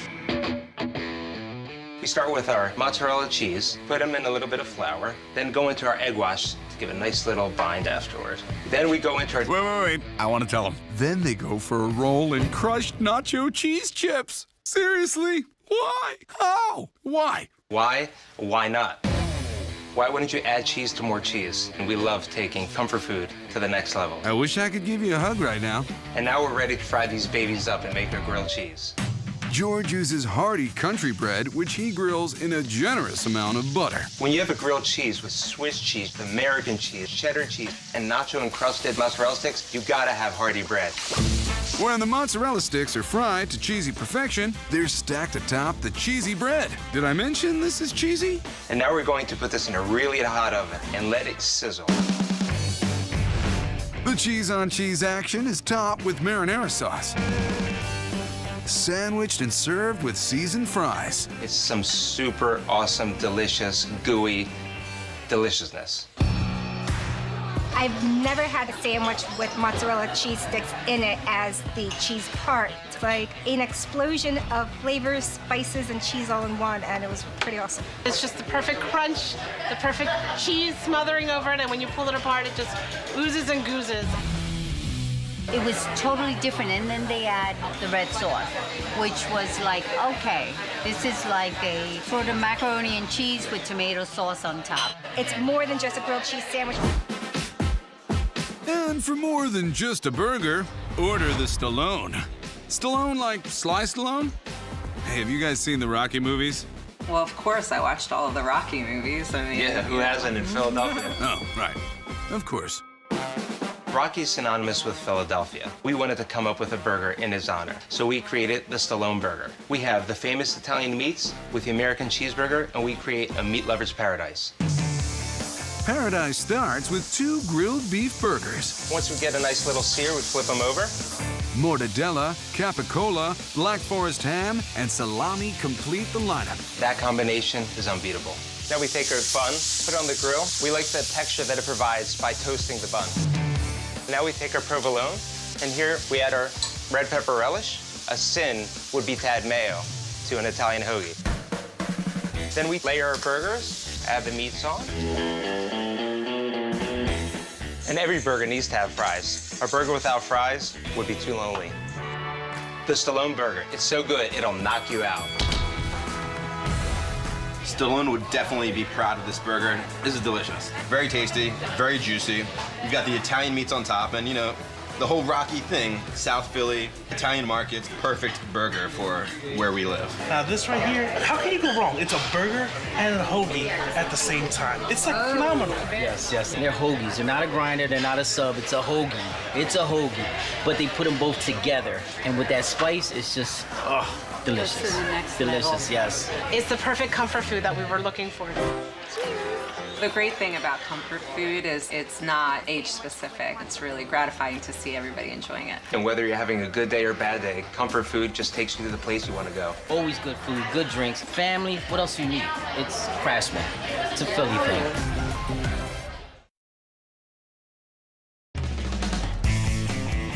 Connected by more than 400 of them, Pittsburgh has definitely earned the moniker, the city of bridges. But there's something that brings even more people together here: meatballs. The people of Pittsburgh deserve incredible meatballs. And in the suburb of Wexford, they can have them at Emporio. I think meatballs are the quintessential comfort food. The variety that Emporio has is better than any kind of other place I've been in. You can have a pair of pork, beef, chicken, or even veggie balls served with one of 10 different sauces and sides. Whether you want meatballs on spaghetti or whether you just want to eat many of them as a slider. It's endless. You know, it's your creativity, ingredients that you like, different protein that you like. We are the meatball guys. This is the meatball king of Pittsburgh. Oh, I think Messiah is a little better, huh? The Messiah of meatballs. Donnie's most heavenly combination can be found in the Forget-A-Bowl-It. It's one of our best sellers. It's not your just spaghetti with red sauce and a couple of meatballs on it. It does, however, feature a classic beef meatball. We use a blend here. It's a chuck, it's 80-20. We have some ribeye in there, some strip loin in there. Adds a little bit of extra fat for some moisture. Great flavor content in that. Even more flavor gets added with a caramelized onion and roasted garlic puree. Then come the spices. We have salt, pepper, dry basil, dry parsley, and we have dry breadcrumbs with a little Italian seasoning in there. This is gonna be a binder. Milk and eggs round out the meatball. Then it's all hands on deck. This is the fun part of mixing meatballs, getting in there and getting intimate with the food. We're ready to go. Scoop and roll. Break it. That was the remix, Jess. We're balling. We're gonna get them in the convection oven at 350. We'll put our timer on, we'll be ready to go. While the meatballs bake, things get saucy. We're gonna make a classic meat sauce. Donnie puts a little bit of oil and a ton of meat into a sizzling hot pan. It's not gonna be a thin meat sauce. It's a meaty meat sauce. It's comforting, it feels good when you eat it. You're filled up, your stuff. All that meat is complemented with onions and garlic. It smells wonderful. I'm getting hungry myself. But it's not feeding time yet. The sauce gets pumped up with even more herbs and spices, then a good amount of diced tomatoes and house-made marinara sauce. We're just gonna stir it in, simmer it up. 20 minutes, we're ready to go. Once the sauce is cooked, assembling the bowl is as easy as, forget about it. We're gonna do here, we got our spaghetti going. Use a little bit of that pasta water in there so your pasta doesn't stick to the pan. Now the first layer we're gonna do is this gonna be two different sauces here. Creamy Parmesan sauce. This is like our take on an Alfredo. The spaghetti gets topped with meatballs and a ladle full of the homemade meat sauce. Don't be cheap, you wanna be generous. Then we're gonna add our cheese blend here, a little bit of Parmesan, Pecorino, and a little bit of Asiago cheese. A sprinkle of parsley, and this dish is done, man. Or forget a bullet. Classic spaghetti and meatballs, jacked up. Meat sauce on top of the meatballs is just about as hearty as it gets. And it's just a really cheesy version of your mom's spaghetti and meatballs. The meatball itself, you don't even need the butter knife to cut through it. It just falls apart with the fork and kind of reminds me of when me and Dad used to have meatballs with Grandma. You got a classic bowl of spaghetti and meatballs here, but they put more meat on it and they added cheese. I mean, how could you hate that? For those who want to branch out a little, order the Angry Birds Bowl. The Angry Birds Bowl is just two comfort foods married together in perfect harmony. And just what are those two comfort foods? Chicken meatballs that are seasoned with herbs and Parmesan cheese, then baked. And mac and cheese made with the creamiest sauce around. Already in the pan we have started here, we have our roux, flour and butter, with just a touch of nutmeg. And you can smell that, the aroma coming up a little bit here. We'll get our milk in there. When the sauce thickens, Donnie brings the cheese. This is just a simple American cheese, just a great melting cheese. It's gonna get nice and creamy. At this point, we're just gonna buzz it up, make it nice and smooth.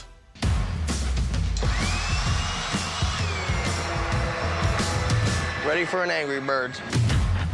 So we're gonna start off with our noodle selection here. We use a ditalini here. Ditalini means little thimbles in Italian. You know, for little thumbs. We have our ditalini in the pan here. We're just gonna go ahead and make the best macaroni and cheese that you can make. Just gonna coat the noodles up nicely. At this point, we're gonna marry it here with two wonderful chicken balls. The balls get topped with yet another sauce, a ranch hot sauce blend nicknamed crack sauce. We're gonna top it with our blue cheese crumbles, just a touch of parsley at the end. That's it. The Angry Birds Bowl. Mac and cheese, chicken meatballs, crack sauce. The best in Pittsburgh. First, we got these little itty-bitty noodles that are perfectly soft and tender, smothered in the creamiest cheese you've ever had. And then on top of that, you add the crack sauce. It goes really well with chicken, so it's like you're eating chicken wings with macaroni and cheese just kind of smothered together and mixed up. It's incredibly delicious. This is beyond comfort food. With dishes like these, Matthew and Donnie are gonna be rolling in the deep for years to come. Amen.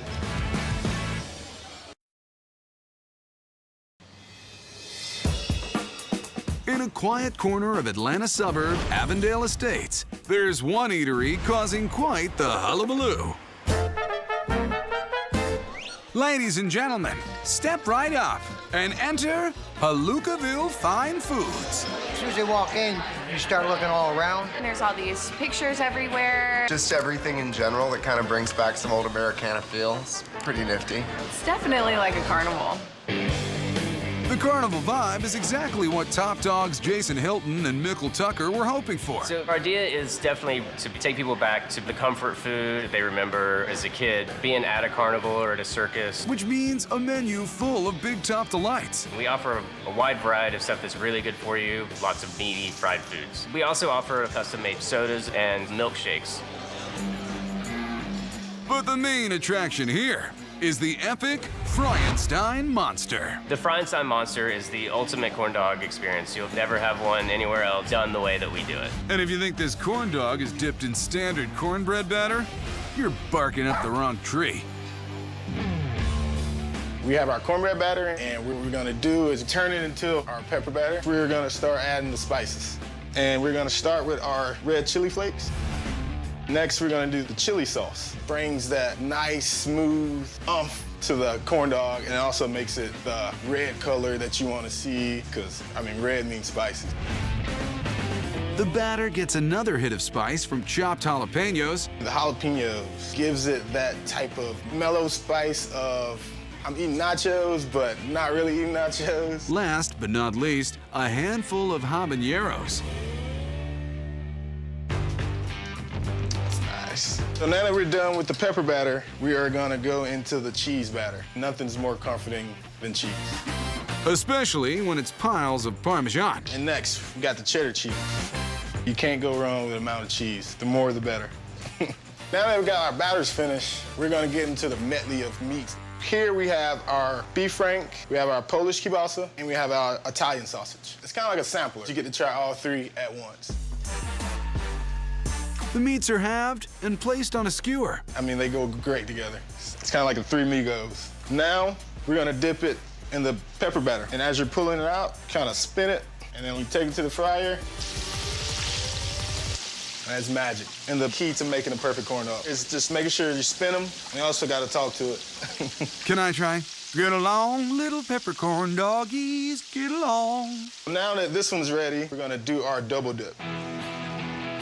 We're gonna take our corn dog with the pepper batter and we're gonna dip it in cheese batter. It not only gives you a chance to try two batters at once, but you also get your bellies full, and I mean, that's a Southern thing. After a second fry, the corn dog gets dressed with house-made sausage mustard. It's alive. This is the Palookaville Feinstein, and it's absolutely a monster. Well, first of all, it's gigantic. The batter on this is great because it has a crusty outside and then a fluffy inside. It does have a little kick to it, but the corn batter has a sweetness to it. So it's a super balanced meal. The double batter is the way to go. And the beef is like the best beef corn dog I've ever had. And then whenever you get the Italian sausage, it's just really rich and flavorful. And it's got like a really good herb flavor to it. And the kielbasa is to die for. You can't beat it. Every bite is worthwhile. When you come and eat at Palookaville, you leave walking a little slower. You may have unbuttoned your belt a little bit. You're happy. You want to come back as soon as you can.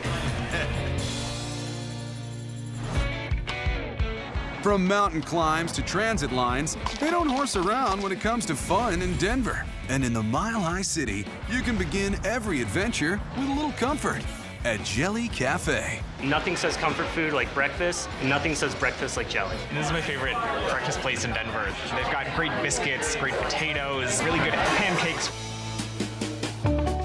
And it's all served up with a side of kitsch. Jelly's a homage to everything that was wonderful about Saturday morning breakfast when you were a kid. You know, I'm sitting in front of the cartoons, eating cereal. But move over, cereal, because at Jelly, you can satisfy your sweet tooth with a variety of different donut bites. They're fresh, they're always hot, and of course, the ultimate comfort food. When we first opened, we were pretty slow getting our food out, and we were getting a lot of hangry customers. Come again? Hungry and angry. So we figured we could tide them over with some fried dough. What's in your dough? Flour, yeast, sugar, water. Nothing too special about it. It's not what your donut dough's made of, it's what you do with it. And what do you do with it? We're gonna pull them into little balls, roll them up, put them in the fryer. These are nice and golden brown. We're gonna pull them out, get them ready to fill. The donut bites come in a variety of flavors, like Mexican chocolate, cinnamon sugar, and salted caramel. But Josh's favorite is something a little off the beaten path. My favorite filling is the Thai peanut, peanut butter, powdered sugar, hot water. That's all it is. The mixture gets piped into a piping hot donut bite, then topped with hot chili sauce. You got your sweet, you got your spicy, all in one bite. Okay, we got our peanut butter. You can't have peanut butter without your jelly. Finally! I was wondering when we were gonna get to the jelly.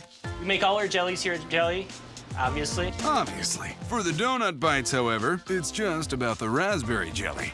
There we go. Our donut bites are little pieces of heaven. I love donut bites because you can have more than one whole donut. You can try all the flavors. They're so good. Well, these donut bites are clearly bursting with awesomeness. This is a Thai peanut donut bite. It's got a very interesting flavor profile, a little bit of sweet and spiciness to it. It's very warm and comforting.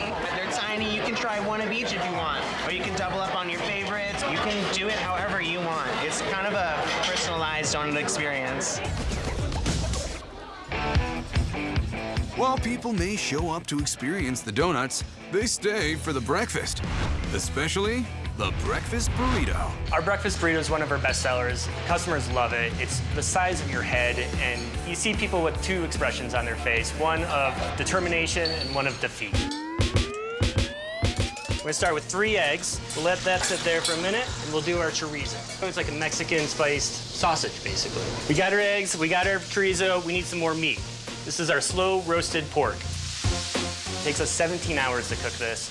Low and slow, smear it with a dry rub, and when it comes out, it just falls apart. You don't even have to pull it. We're gonna put this on the grill so it gets nice and crispy on the edges. You got everything you need for breakfast right here. Okay, let's build this burrito.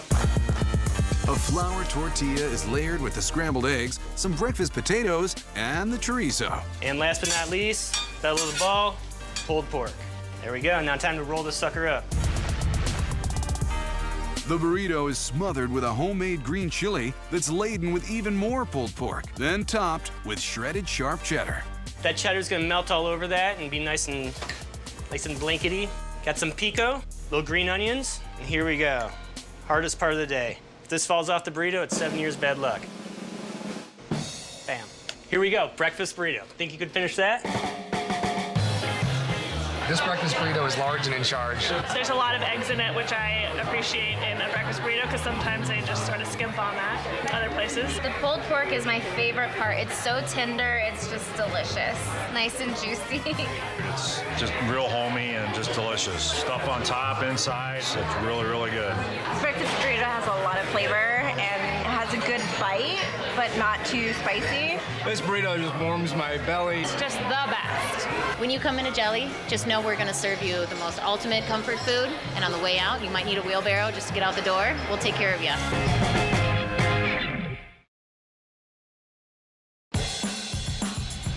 Within the hustle and bustle of New York City, you can find all your favorite comfort foods: pizza, pasta, donuts, and if it's burgers and shakes that give you the warm fuzzies, join diners from near and far and tap into a wellspring of whimsy right in Midtown. Growing up, my fondest memories with my father, who also was a chef, was going to the local luncheonette, getting a cheeseburger deluxe and a milkshake. When you walk in here, it's comfort food all the way.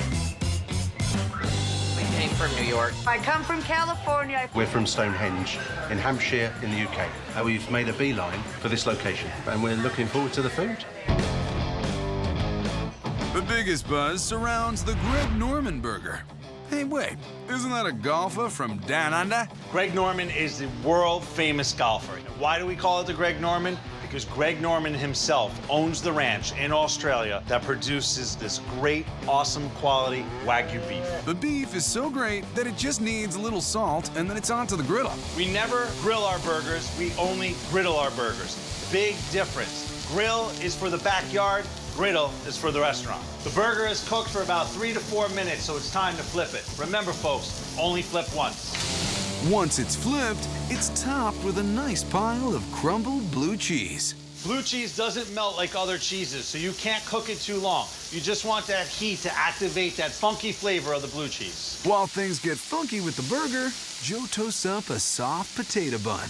Make sure you always toast your buns. Nothing worse than a cold, stale bun. We've got the burger on the bun, time to garnish it. First step, baby arugula. Gotta eat your veggies. A little apple cider vinaigrette, toss it. And instead of lettuce and tomato, the arugula gives a peppery punch that pairs perfectly with the blue cheese and that buttery Wagyu beef. Next up, it's time for the awesome sauce. This is our house-made buttermilk dill, right on top of the burger. Lots of it. A hearty heap of fries on the side, and this burger is ready for tee-off. That is the Greg Norman burger. Now that's a burger. The burger's lovely. I don't know what it is, but it's good. We're in the city, we just kind of wanted a good lunch, and this is everything you need, a burger. What can be more comfort food than that? Best burger in Manhattan. Tender, juicy, delicious. People wait a lifetime to eat a burger like this. The burgers score big at Black Tap, but you really want to snuggle up to the shakes. A burger and a milkshake is the ultimate comfort food. Because let's face it, when you were a kid, that was your favorite meal. And the most celebrated shake is the Cake Shake, which has an entire slice of cake on top of it. Before Black Tap, there was limits to milkshakes. After Black Tap, there's no limit to milkshakes. Happy birthday. The madness starts with a rainbow sprinkle cake. It's that cake that your mom made for you all the time on your birthday. It's iced with classic vanilla frosting. So I've applied my frosting. I'm gonna put the other layer on top, and then we're gonna put a whole lot more frosting on top and get this whole thing covered with vanilla icing. And then after that, the fun comes into play. Fun in the form of rainbow sprinkles. We've got our cake made, and now, what's a shake without the shake? First off, we start with vanilla ice cream. 3 scoops right into a shaker, some milk, and then in order to make it a cake shake, we have to add some cake batter. Wait, there's cake batter in the shake? I did not know that was gonna happen. Hang on. Okay, carry on. You got it. We have all of our ingredients. We're gonna spin it. But at Black Tap, the party isn't just on the inside of the glass. Here at Black Tap, the trick to all of our shakes is the glue. The glue is more of that great frosting. The rim is bedazzled with more sprinkles, and then it's time for the big finish. A little bit of whipped cream, and here we go. We're gonna cut a nice, big, fat piece of rainbow sprinkle birthday cake. And guess where that cake is gonna go? Right on top? Here you go. Some more whipped cream, and guess how we finish it here at Black Tap? The cherry on top. A couple of straws, you're ready to go. Oh my goodness, look at this thing. I wasn't really sure what to expect, and this was pretty fantastic. I've never had a shake before that I've had to sit here and think about how I'm gonna attack it. Don't really know how to go about eating it just yet. But There's no particular way to eat this shake or drink this shake. Sometimes you just gotta go head first. When you bite into it, you definitely taste the cake is so moist, and it's just greeted by that cold ice cream. Then you get that crunch. There's so many sprinkles in here. It's a whole decadent experience. It comes with cake. It feels like home. the cake batter taste really reminds me of when I was a kid and my mom would make cake and let us lick the spoon. It's really good. Burger's great, but you have to get a shake at least. It's worth it. It's worth the walk. It's worth the train ride. It's amazing.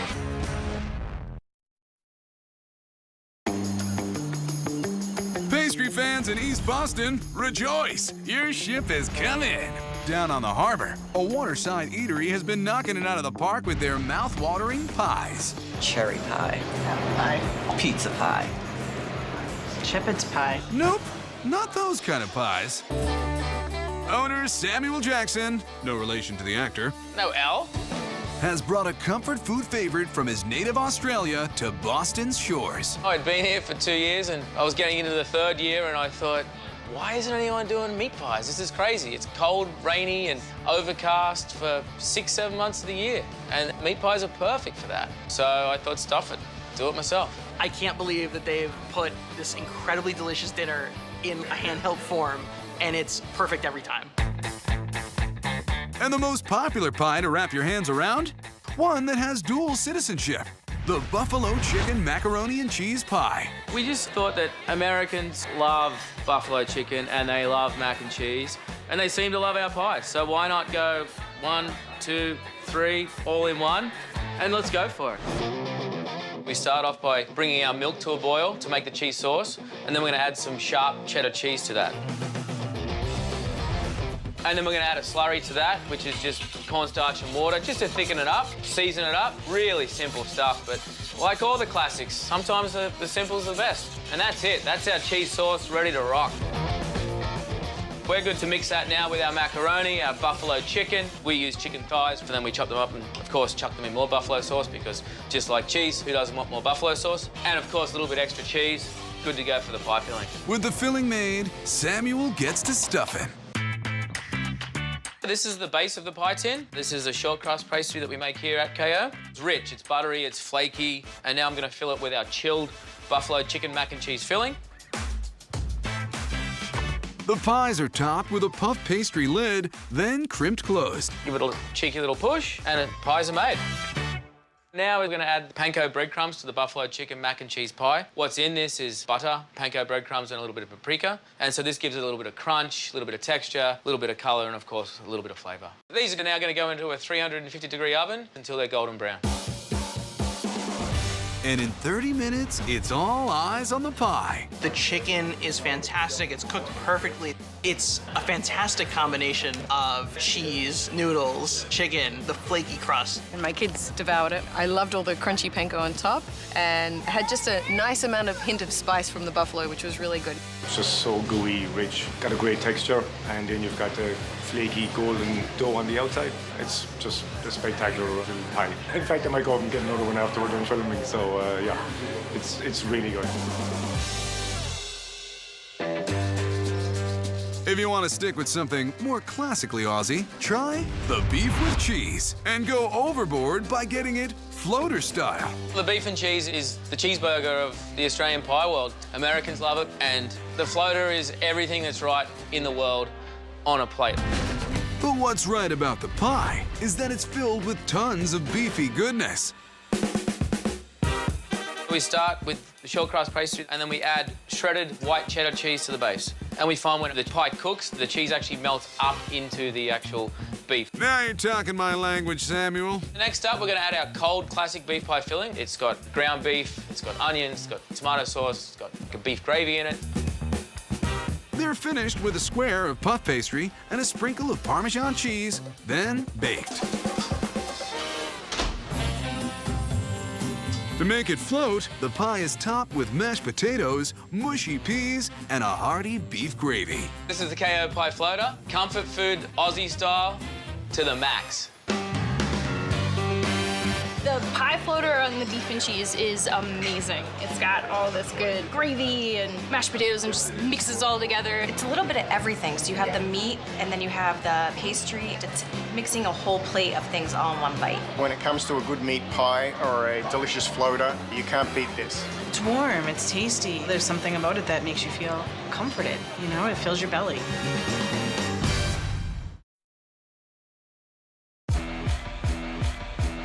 A political town like Washington, D.C. is no stranger to controversy. And in the food scene, one local sandwich shop has sparked a massive debate. Taylor Gourmet, we serve hoagies. No sandwiches, no subs, no grinders, hoagies. Okay, maybe there's no debate. A Philadelphia transplant, founder Casey Patton wanted to bring some of the comforts of home to his adopted city. I grew up eating hoagies. Hoagies are associated with everything that you do. A trip to the beach, graduating from a high school year. Everything you ended up doing, you grabbed a hoagie to do it.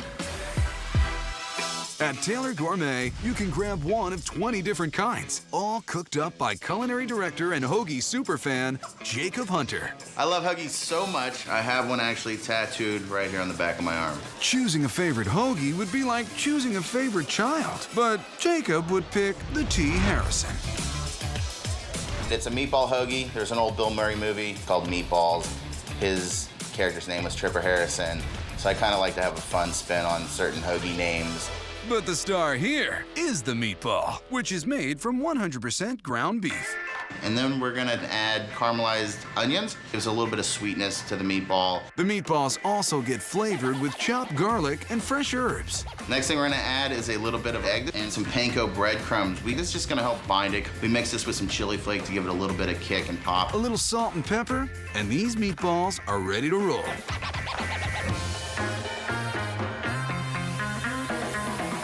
Jacob throws the meatballs in the oven, and when they come out, it's pretty exciting. Oh, look at these hot, steamy meatballs. Is that what you wanted? I guess so.